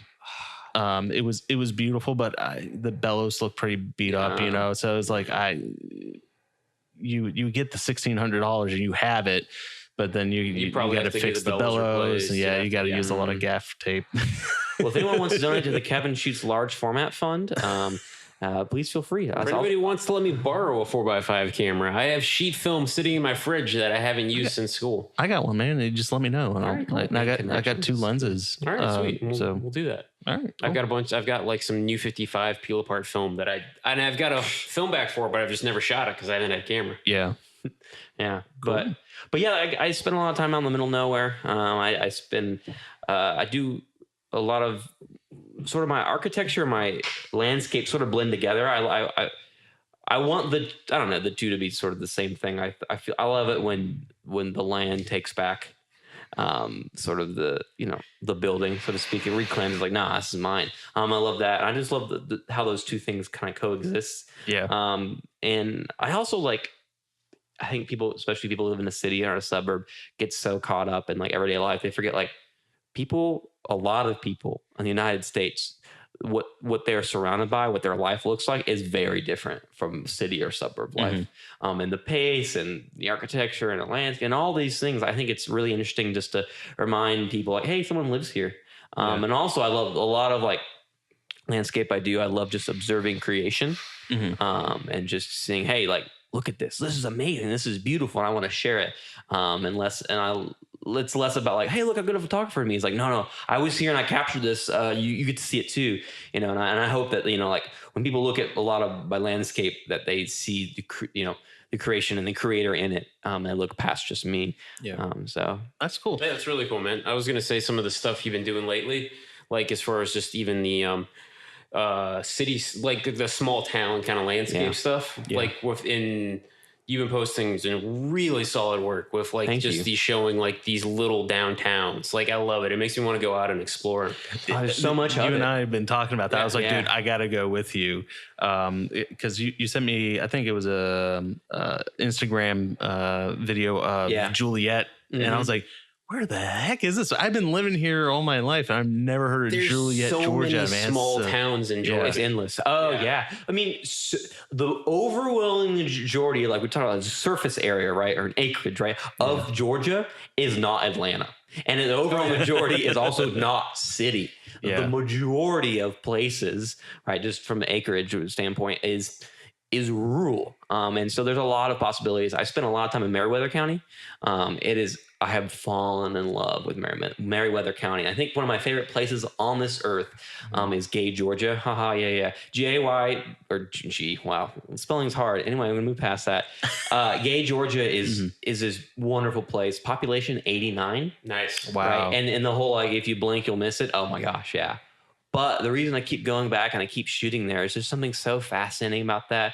There's all these like little, nooks and crannies and these back roads and these things, that abandoned bridges, and the Flint River runs through Gay, and there's the flat shoals, and that's really cool because that's where the Indians used to cross. But also there's the bridge. Oh, cool. And it's a great place. I mean, just to swim and to fish, and it's a great place to watch the sunset and stargaze. And there's so much these little towns. You think, like I feel like in some ways there's a lot of stigmas about rural places, and especially like the South, right? It's like, oh, it's racist. It's like, okay, well, I don't want to dive into identity politics because I rather vomit. But I do feel like in some ways, because I spend so much time in these places, I do have to defend them in some ways and say like, it's complex, just like cities are complex. Oh, well, yeah. I mean, you can't like just, I think it speaks to nothing more than just like, honestly, our presuppositions and stereotypes of places and people to just be ignorant of them.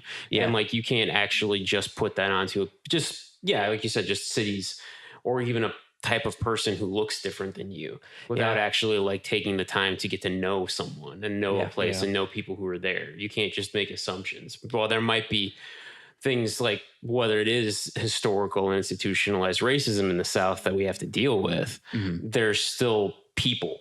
There's still people who have grown up into this, possibly into systems that they, even maybe don't agree with or don't understand, or who are the complete opposite of it. There's people from all spectrums all over the place. Yeah. I mean, is Georgia hot, humid, and has racist? Yes. It does. But it also has not humid days and not hot days. And it has lots of people who are in the, like, some people are like, well, you step on their land, they're going to shoot you. Like, I take people like my good friend AJ, who, is another film photographer.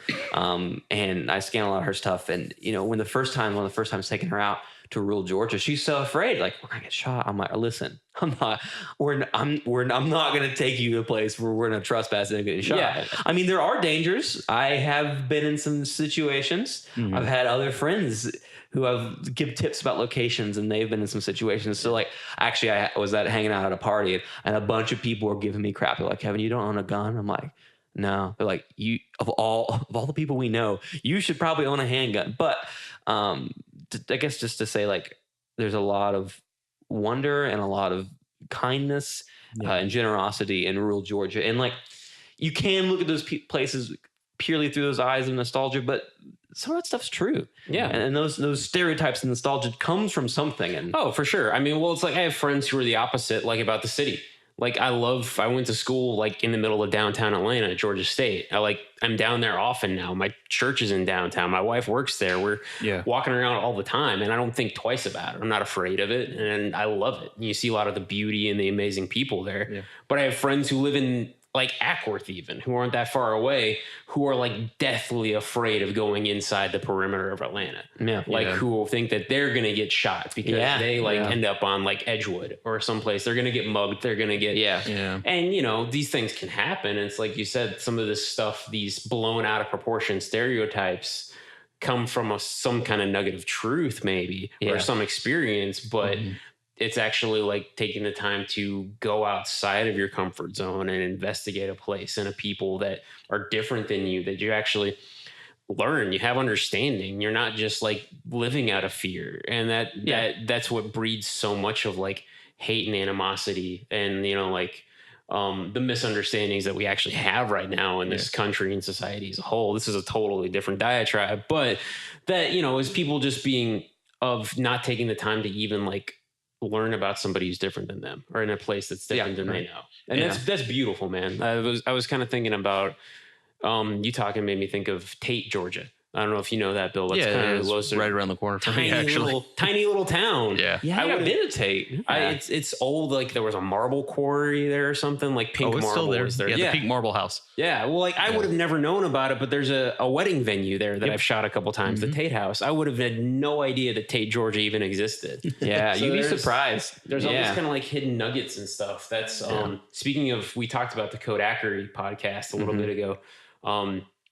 Your works made me think a lot of Jason Lee. Oh my gosh, Jason Lee. I actually was in the plains and I got around the panhandle of Texas. I was on a trip in that area when I discovered Jason Lee on Instagram. So like I'm in these places where he's like near where he photographed. And if you don't know, Jason Lee is a skateboarder turned actor. Turned now he's doing large format photography. Still acting, still skating, still producing skateboards. You know, I mean, he's like, just he's a fascinating and thoughtful guy to listen to. Yeah. If you haven't, you should check out his Instagram because he does these really cool things where he'll start really close up on this massive print with his phone and slowly pull back. And it's like, wow. And so I can't wait. I wish I could fly out to Texas to go see his gallery.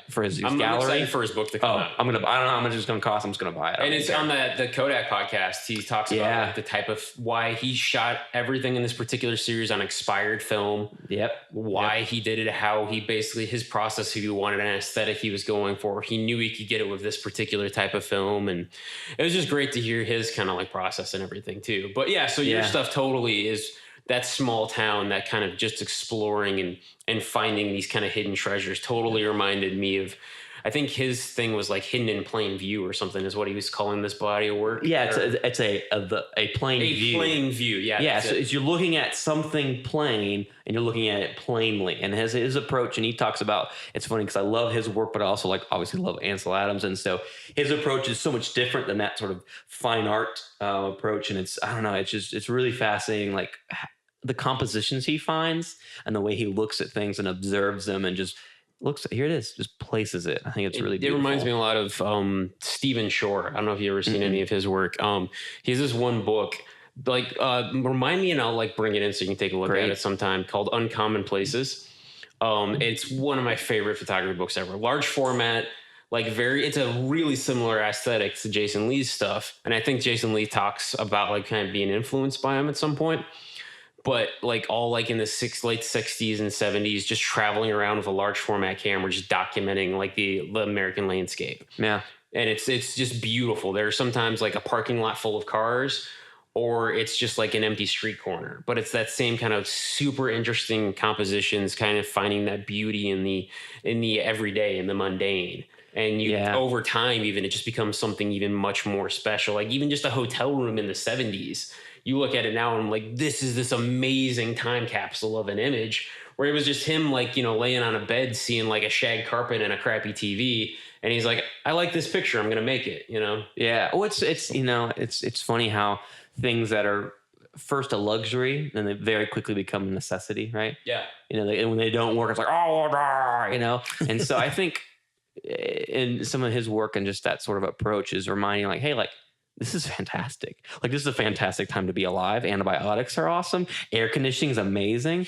There's a lot of things to be excited about and be passionate for. Air conditioning is amazing. Oh my gosh. There was somebody, I think they did a survey of like in Georgia. I can't even remember where this was. This may be made up, but it sounded perfect. Like they wanted like people to like rate like the greatest, or like they asked like a random sample of people in Georgia what the greatest achievement of the 20th century was. Air conditioning was number one. Absolutely. Like far and away, like Absolutely. the greatest Strange, thing. because I thought bringing Ektachrome back would be the. Wow, that was a subtle segue, Bill. Oh man, Oh man, you had to ruin it, man. This is the 21st century, my good man. No, that's true. Shut up. Well, so what Bill wants to draw Ektachrome- attention to is the fact that one time I made this video. So on January 5th at CES, Kodak announced that they are the return of Ektachrome. And so I made a video about it. I'm actually bringing that vlog series back. I did a couple episodes and I had to step away for some time, but I'm going to start releasing several more videos. So Kodak was like, hey, you know that thing, slide film? Yeah, we're going to do that again. And I freaked out. I was pulling into my apartment complex in the truck, my truck, right? And I parked and I see someone tag me in some post and I started screaming. I mean, I'm literally in my car screaming at the top of my lungs and I'm freaking out. And I run inside and start Snapchatting everyone. I'm drinking a beer to celebrate. I was like, I gotta make a vlog. And so I just turned on the camera. I ended up like, I had this like really expensive, it was just because it was just the new year. We had a New Year's party, ended up with this really expensive bottle of champagne. And I was like, I'll just open it up, right? I'm like shaking it up and it explodes. I was soaking wet. It was amazing. And so Kodak also thought my excitement was amazing. So they like put on their Twitter and their Instagram and their Facebook, and it's pretty great. I was like almost famous for a hot minute. It was pretty exciting. And they also sent me a bag of goodies. So thank you, Kodak. Oh, that's so cool. Yeah. No, that was really I believe great. they said when they retweeted you, like, we are all Kevin right now. yeah, something That's like right. that. I do remember them saying that. Yeah, I got almost like all positive feedback on YouTube. It was funny. There's a couple turns. That doesn't happen on YouTube. Yeah, I know. The Right? YouTube comment section is pretty much the worst place on the internet. Yeah. There were a couple turds like, this guy's stupid. I'm like, oh, thanks. Sorry. I didn't mean to be excited Comment, about something. delete. Yeah. No, I know he just left it. There's but- always got to be that. Yeah, but no, it was pretty great. I had a lot of really good response. And it was weird because at first it didn't tag me in any of it. So, Steven, I think it was you messaged me. You're like, you know this happened, right? And I freaked out again, right? It was like the third time that day where I'm screaming. I'm like, ah! You know, it freaking goes from, Ektachrome back, and now Kodak likes me. So I'm like, this is the dream come true. So yeah, it was pretty great. And It's exciting stuff, man. Because I was at imaging in USA in January in San Antonio, like just after CES. So like just after the announcement, and I was hanging out with Tim Ryugo from Kodak Alaris. So like the print film, the still film side of things and everything. And they were still riding high on it. And it was like big news that they were handing out like Ektachrome chapstick and all this stuff. And like, yeah. And he was giving out film samples, and it was such a hot topic of conversation and everything too. And there was just this tangible excitement that not only is like film, we're still producing this film, we're resurrecting a dead film stock. Yeah. Like, and I remember when Kodak, like Michael and I were working at Wolf when Kodak announced that they were discontinuing slide film. And I've never shot a roll of Kodak slide film. Like I got into just shooting Fuji slide film because that's what we carried really easily at like Wolf and Ritz, and just kind of stuck with it because I really liked the look of Provia. And like I was so excited to like now get a chance to actually like shoot a roll of Ektachrome and just give it a go. Oh yeah, I mean it was exciting, and like I mean it's. I was really pumped too when the 8mm camera, the Super 8mm camera, got announced. Because there's this interview with the CEO of Kodak, and he just said like basically after the last bankrupt, they sat down and said, okay, film is not all of our business now. Actually, I watched a documentary about what Kodak has been doing a couple years ago in the room where they manufactured Kodachrome. it was like they were jarring salsa. So it was like the most disheartening video I've ever watched. I'm like, well, that's all right, just stab me right in the heart. But there's this interview and he's talking about, he's like, well, we sat down and said, all right, if we're gonna do film, we got to bring it back. Like we can't keep just like halfway dragging it along and losing money. It just, you can't. It's not a good business model, right? And so they said, we're gonna do it. If we're gonna do it, we gotta do it right, and we gotta bring it back. And so then they decided to do that, and they seem to take it very seriously. There's a lot of great things going on. Clearly, they're in the long haul. They're listening to what people are saying. They're listening to their customers, and they have a heart. They're not just a company like, yeah, we make a product. They're invested in making motion picture and still film. Yeah, and the interesting part about it too is I can't remember, the CEO said specifically, we know digital is the way. We're not competing against digital.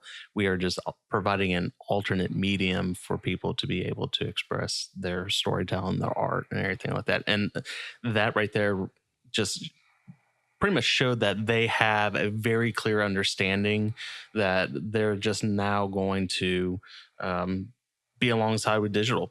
It's not to compete against. It's never gonna be the ubiquitous thing that it once was, that every single store you could walk in and pick up a roll of Kodak film. Right. Like, if there was a store that sold like eggs, milk, and chewing gum, it'd have a roll of film in it for you to buy. Yeah. Right. But it's that they've embraced the niche, the alternative. It is really cool to see that. I mean, even like we always talk about it, but like Michael and I saw working in labs, like kind of the transition from like every consumer person, this was how you captured and preserved, life, was on rolls of film, to that tapering off. And basically, for the most part, the average person, how they document their life is almost never going to be in film anymore. Unless you're like, a nerd or enthusiast or someone who just loves the tangible aspects of it, like a lot of us do. But for the average just family, it's always gonna be on their smartphone. It's gonna be on their, maybe a DSLR, or probably not a point and shoot for much longer. But it's not gonna be that every single person in the world, in every American family, is gonna be shooting a roll of Kodak film. Yeah, right. Yeah, I mean, and I think that's okay. And I think so too. Yeah, and I think you have to appreciate whatever it is, and we're in a much better space than when I first started a couple years ago when I was at Full Sail. So I had no experience shooting film until I was forced to.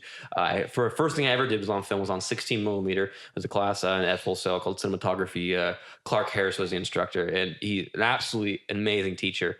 And I just loved film, and he talked about it, and I came in like, man, film's stupid. It's archaic, convoluted process. There's this thing, and it's negative, you get scratched, and I had nothing to do with it, right? I just thought it was stupid, whatever. As we were forced to shoot it, I remember watching the dailies and being like, oh yeah, it's it's not bad. It's pretty good.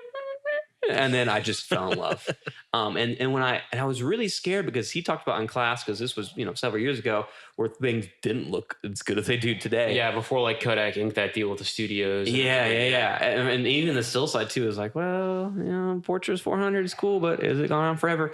I would tell people I felt like, as what was I, like 20 at that time? Something like that. As a 20-year-old man, I fell in love with a 86-year-old woman. It's like, well, we might have a nice couple years together. That's the way I felt about film. I did, because we were warned. It's like he said, one day we'll just wake up and Kodak is going to say we closed our doors. And every time I shot film, I thought about that. And like when it was like this beautiful, precious thing. And I was like, legitimately really afraid and concerned. It's like, this is so good. I love this so much. And I'm like falling in love. And it was like falling in love with an 86-year-old woman. We're like, we might have a nice couple years, but this ain't going to last forever. And then from there to like, that's part of the reason I was so excited about the whole Ektachrome thing. Because I was like, no, I didn't fall in love with an 86-year-old woman. No, this is different. And it was really exciting. And I'm just excited for, a lifelong career shooting film. And there's still people on the motion side, people are less convinced. I think there's a lot of still photographers. It's pretty clear. I think you look at numbers and data like, film here is for at least like weddings too. I mean, I tell people on set like, oh yeah, when it comes to weddings, like there's a lot of people who shoot film. They're like, why do they do that? Now more than ever. Yeah. Yeah. And it's like, it seems like every few weeks I'll know a photographer who's been sworn off, film or never shot film who like just posts something about like I have a friend in Tennessee who like I would shoot film at a wedding with her like 4 or 5 years ago, and she just thought it was cool. She just posted like boxes of medium format film that she finally got on the film game, you know. And they, you know, it's that is, I think, well established at this point. I think most people in the still world not arguing like, I don't know. I think it's pretty like, oh, hey, this is on the up and up. It totally depends on the generation of people. We've talked about this on a previous episode. The old, I was so weird. Like talking to old guys who are like, I don't want to touch film ever again. It's a tangible difference, man. There are people, and especially places like PPA that are a little bit older guard of photographers. Like at a certain point, like talking about shooting film is like kicking their dog, man. It's like, you know, it would be like the worst, like their faces would just get like soured and like, why would you ever do that? There was an instance where some guy came in here wanting to do a clip test. Remember? Michael's laughing over here. Well, tell us about that story, because that was kind of cool though, that somebody came up with had a process that has been kind of forgotten. As far as what, which one are we talking about? The one that came, I can't remember which customer it was. Right? I remember you talking about like wanted to do a clip. So clips. Did we talk about this in the show? No, we haven't talked about it. We probably talked about it when we went out to dinner when we were planning the show. So a clip test is an old kind of pro lab. Like, and by pro lab meaning very exclusive, professionally oriented, not your consumer lab, not open to the public. Like you are paying an arm and a leg to get the very best, like, you know, perfect work done. So they would do a thing called a clip test where you basically take a clip of a roll of film and you had a runner and you run it. Yeah. So you actually like, you're not sure if you want to make sure that the rest of this roll is perfect. So you would clip off these first few frames to be able to test them in the process, and you would pay extra for it. You would spend extra time on it, and you know that now this is exactly perfect, like how it should be processed, you know? So it was basically a test processing. And, they talked about people like running across town literally to get it developed. And then they run back to, I guess the art director at the time and say, yeah, this exposure is good, or you need to go 2 stops up or whatever. And that was just, I didn't even know that process even existed. And in this particular case, people who have already shot all the clip tests that we do nowadays, when we do them, if we asked for them, is most of the time it's somebody shot 6 rolls of film and it's all within the same thing. And so they're like, can you do a clip test? So we do a clip test to whether we know we need to either push or pull. Okay. That's really what it's used. Because even the thing you were talking about kind of got Polaroids being used in the studio kind of made that not quite as much of an issue. Yeah. That was sort of the answer for a clip test is for what you're talking about. Is you'd put the Polaroid back on, you would shoot, test your lighting, pull it out, and you'd be like, all right, that looks great. And then you would put the film back on and start shooting whatever. And at the time too, Polaroid made it, there were enough variations of the peel apart film and different speeds, different saturations and everything that you could get a pretty good view of it. You obviously wouldn't get like a 3000B or an FU100C and then start shooting like 400 speed film under the same conditions. But I actually have done that in the studio here, like just trying it out. Like that one studio shoot I did some. Most of the time people use like a Polaroid or a digital as a Polaroid, which I do a lot of times for testing lighting. But at the same token, I was metering for like 100 speed film with the FP100C, setting up my lights, testing it. And then I just changed the exposure on my camera to basically compensate for the higher speed film, but leave my lighting the exact same. Yeah. But Bill, I know we're running out of time, but we were talking about like being excited about like new films and stuff, and like films coming back out. It's huge when you see a company like Kodak that has been this mass producer of film that kind of faded, bringing stuff back. But then you have these smaller kind of niche companies too. Yep. We were talking a lot. There's like last week there were 3 different films announced. I think like one a day. There was the CineStill 50D in 120 format, so medium format of a film they already have out, but they're bringing out on a larger format. Right. Then there was also Well, Japan Camera Hunter announced that he was making his film, his JCH Street Pan, in 120 format. That's coming out sometime in the next year. Then there's the Rolly Verichrome. Yes, the Rolly Verichrome. So a new slide film too. That's coming out, which slide film more than anything else was written off as a dead format. Yeah, because slide film used to be used for publications, like for magazine printing, for fashion and everything, because they wanted it to be this direct, positive, accurate, like it would be used for printing magazines and stuff and fashion. So when that stopped happening, slide film took a big hit. Oh, okay. Yeah, that makes sense. But and then there's also the Zorki. The Zorki, yes, which is such a random left field thing. It's this it's a photo seller, like kind of like Japan Camera Hunter, but like a seller and reseller in the UK who decided he was going to do his own thing. I'm kind of excited about that one because they were saying in their press release that it's rated ISO 100, but it can be pulled to 50 or it can be pushed to 400, and there's that's a lot of flexibility for that type of film. Sure. So I'm pretty excited to see. And there's the phone again. Who would be calling at this time of night? Who would be doing a podcast at this time of night? Well, I drank a lot of coffee. Yeah, we all did. I love coffee so much. Oh, so good. Especially what's the brand that you we're going to give him a spot. He brought this back from his travels. Yeah, Montana stuff. Which one was this? Montana Coffee Trader. Okay. Delicious. So good. Yeah, that's quite good. Yes. They're not a sponsor yet. No, it was really good. It was really good. So. Yeah. And that was actually one cool thing. The Kodak booth at Imaging, they had the amazing coffee. They decided that was going to be there. Yeah, you could I've got a coffee, like a Kodak LRS coffee sleeve somewhere in my house. But nice. They had, the entire time they had somebody there manning an espresso machine. So you could get like a free Kodak latte or just brewed coffee. And it was delicious. I love them. Wow. Yeah. And it was they had a line all the time at their booth because they were free coffee. Yeah. And did they hand out free film to it all? Oh yeah, absolutely. They handed out free film and then they had free coffee. How much per person? Like if I wear I can't wear a fake mustache because I have a beard, but if I wear a disguise and they give me 2 Pro Packs worth, how much? I'm not going to speak for that. Usually it was, they're generous about it, but and everything I think they're more excited to have people just hang out and talk and get to know and everything. But sure. the general rule of thumb was that they give people one roll of film. Yeah. One roll of film per day. I remember when Imaging USA was here in Atlanta in 2016. Mm-hmm. Yeah.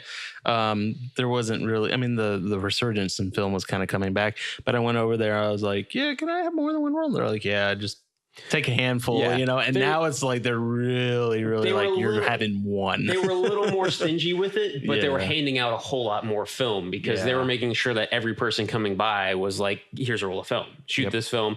I was just hanging out talking to the guys from Kodak because they're cool dudes. Oh yeah. And I had my Pentax 645N on all the time, and people were like, "Wait, film?" I'm like, "I'm shooting it right now." And I took a picture of Tim Ryugo from Kodak, and he's like, "Where are you shooting?" I'm like, "Oh, I'm shooting some Portra 800." He's like, "Oh, here's a roll to replace that one." Nice. So wow. But I was also flabbergasted that Fuji actually gave out film. Wow. Yes. It was so strange. I talked to my friend Neil Carpenter, who's been shooting film for a long, long time too, and going to Imaging for 20 years or something like that. Yeah. Maybe less, but he said he could not remember, even in the heyday of film, Fuji ever handing out samples of film. Yeah. I still their digital lines, their mirrorless is absolutely amazing, but I'm still going to call them Fuji not film forever. And I'm that's sorry. fine. When It's they killed FP100C, it's such a weird company with it too, because it's all about what Fuji Japan does, and North America has no control over it. I agree. But they were actually embracing it. And then at WPPI a few months later, so at Fuji at Imaging, they had one little side of it interspersed with their mirrorless cameras. Mm-hmm. They had stacks of here's 400H and a box of sheet film, and I'm like, are you guys actually promoting film now? And the guy was like, it's well, yeah, we're a film company first. And I was like, the fact that you kill off a film stock every few months doesn't really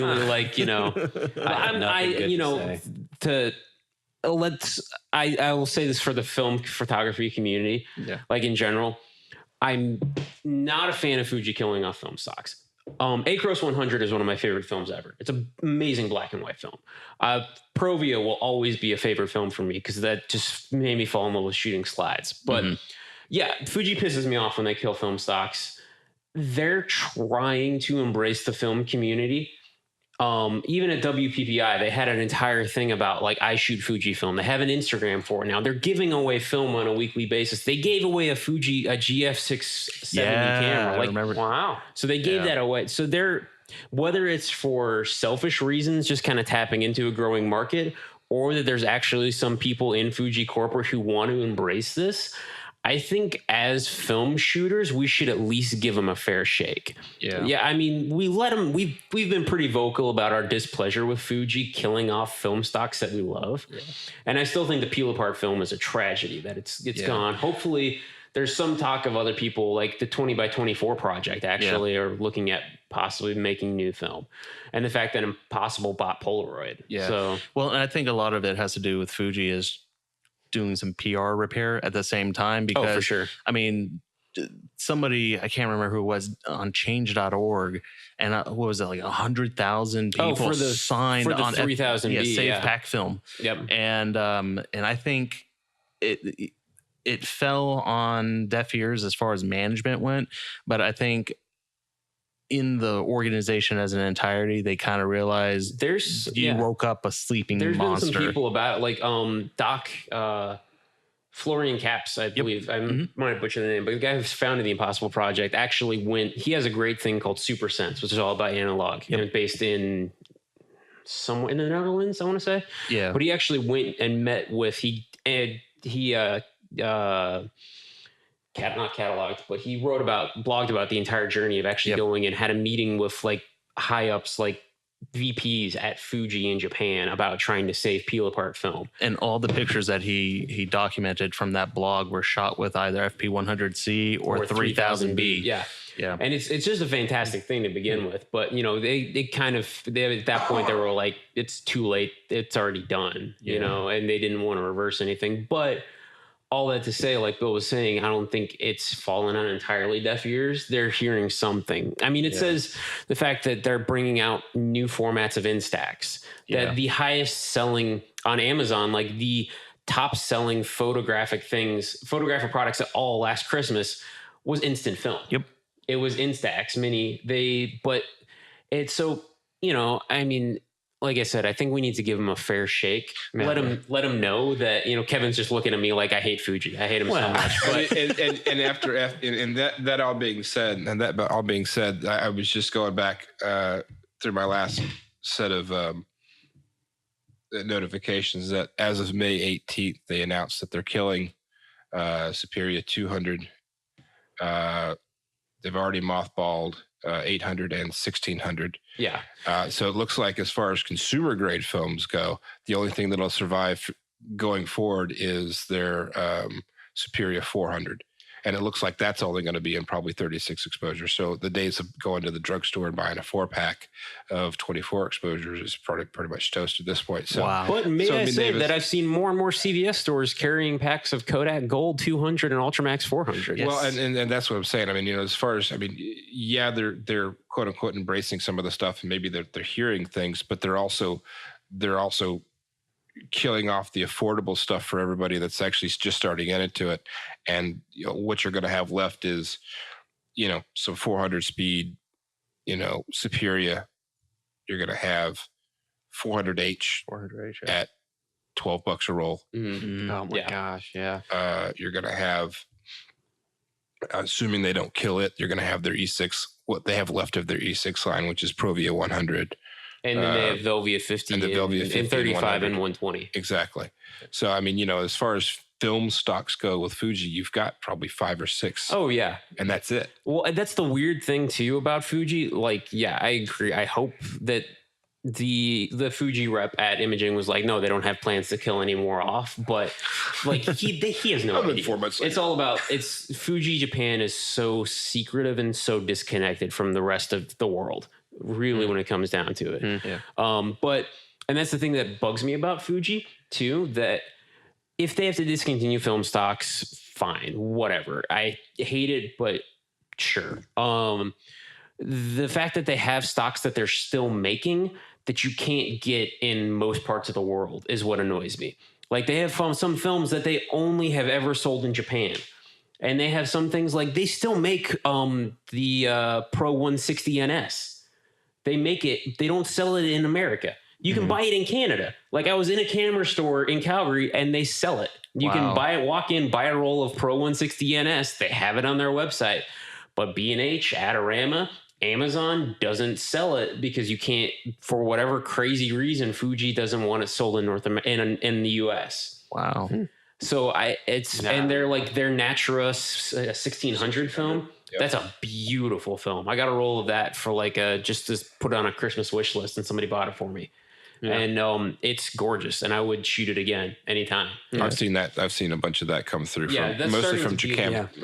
People are starting to get it. You can find it on Amazon. People are starting to get that. And I think what we're seeing too is like, as they cut films away, other third-party sort of small companies are like, oh, hey, we'll make film. And if they can make money doing it, it'll continue. Yeah. I mean, that's the bottom line to all this is like, can you make money producing film? And, can you make money having a film lab? Well, and it's all a matter of scale, too. And you see, like, we get frustrated, especially people like myself who shooting film as an integral part of my wedding photography business. Yeah. Like, I go into a wedding thinking I'm going to have this many rolls of, like, Portra 400 to shoot. And it becomes tough when supply doesn't meet the demand. Yeah. But we got to think about it and it is the mindset shift that Kodak isn't producing, rolls of film 24/7, 365 anymore. They're doing like batches at a time. They're much smaller batches than they once were. And that's what needs to be done. They have to become these streamlined operations to be able to exist. Right. Well, I mean, there's also operational costs. The Fujifilm has to have a facility.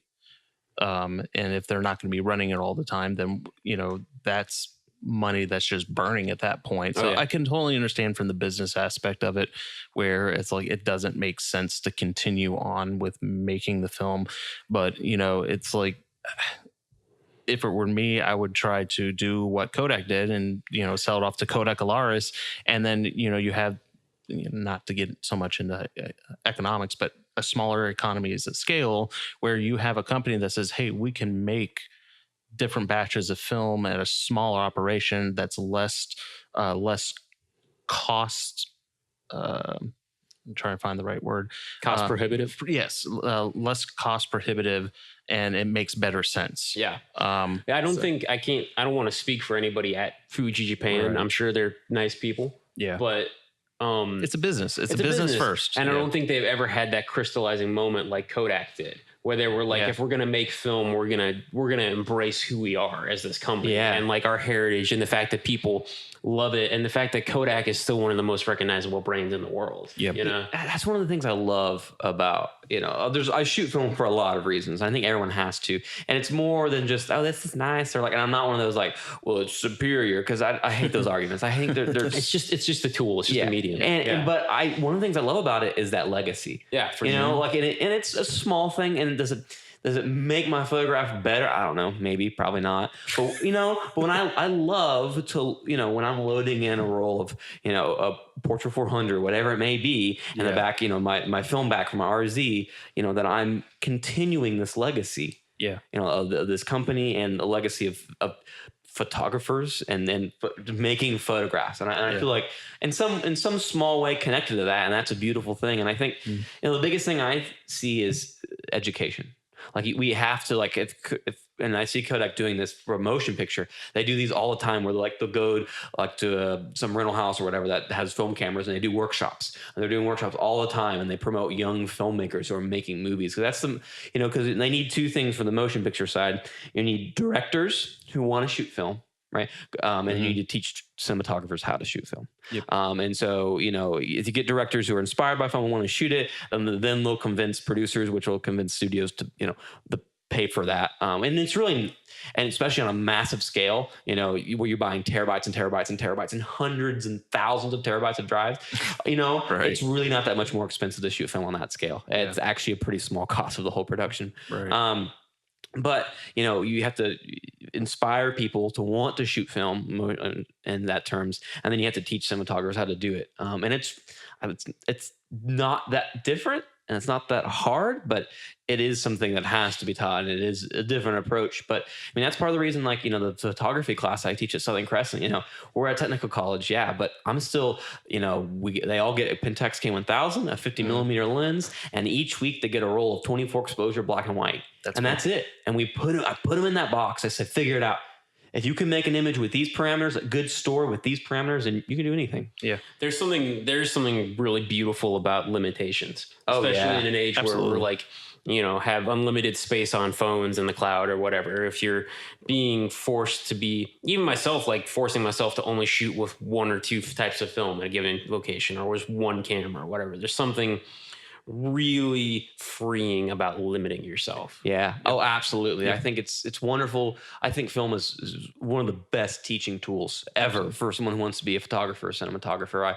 When I have students that come to me and say, Kevin, I want to be Roger Deakins. I'm like, that's awesome. Like, and they said, how do I be a cinematographer? I said, all right, you need two things. One, go get a 35 millimeter camera, shoot some black and white, learn how to do that, and also go learn how to cut. And you can edit a movie, you can shoot a movie, and to some degree, right? You need to learn how to, place things together, and how do I put these images together? But those two things, and you can do that once you get a motion picture camera and some actors, and then it sort of just falls into place to some degree. Very cool, man. Awesome. Well, we're going to go ahead and we're going to kind of shift gears because we are now, believe it or not, at the 2-hour mark. Holy crap. So I told my wife I'd be home like an hour ago. Yeah, same here. I'm going to be in trouble. It's all right. I do this for the listeners, for the followers. I put my marriage on the rocks. Actually, I don't think my mom has listened to a single episode.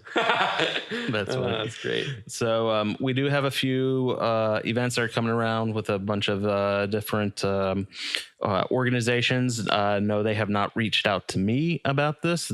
This is something that I think you guys should attend, or at least try to.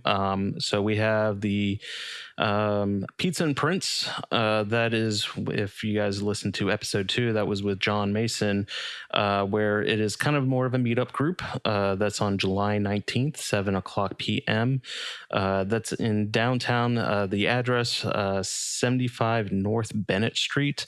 Kind of cool place. You can check out the studio, the dark room, and just kind of mingle with other people.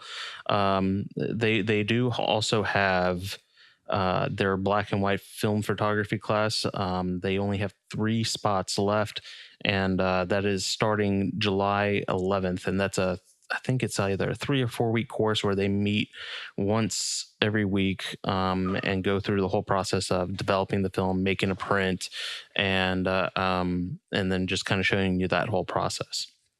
Also, the Booth Museum, we talked about it earlier. Jacques Lowe, the photographer for JFK, amazing exhibit. I went in there not knowing anything about him, and I left there completely surprised about how much history that was going in there. Going into the recovery of his negatives and all that stuff. And it totally sounds like you're loading a gun over there, dude. It's a camera, so people don't freak out. Is that a Canon FTB? It is a Canon FTB. All right. I was going to say about the Booth Museum, their permanent collection is fantastic. Absolutely. Too. Yeah. And they also have Ansel Adams there. He's there until October 29th. Oh, sorry, I'm going to back up a little bit. Jacques Lowe is there until August 27th. I can't remember if I said that or not.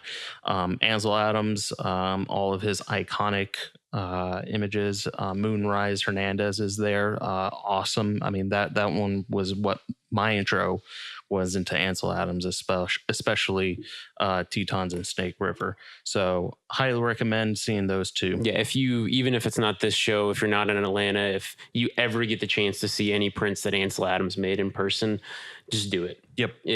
There's nothing like him. Yep. Also, the High Museum, not exactly photographic, but I think it's still important as an artist in general to see his work. Andy Warhol. My wife wants to go see him because of all the paintings he did of the cats.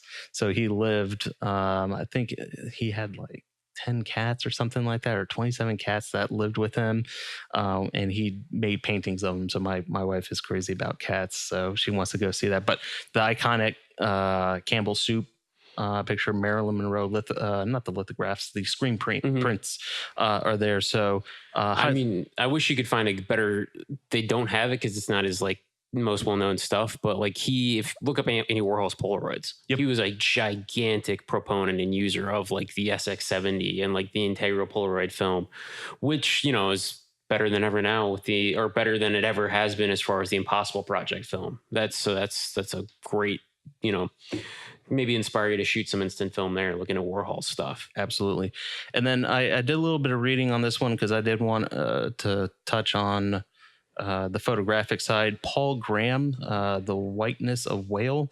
I don't know too much about him. I just kind of grabbed a quick snippet from his or from the High Museum's site about it. But he's a internationally renowned British photographer on contemporary photography since the 1980s here.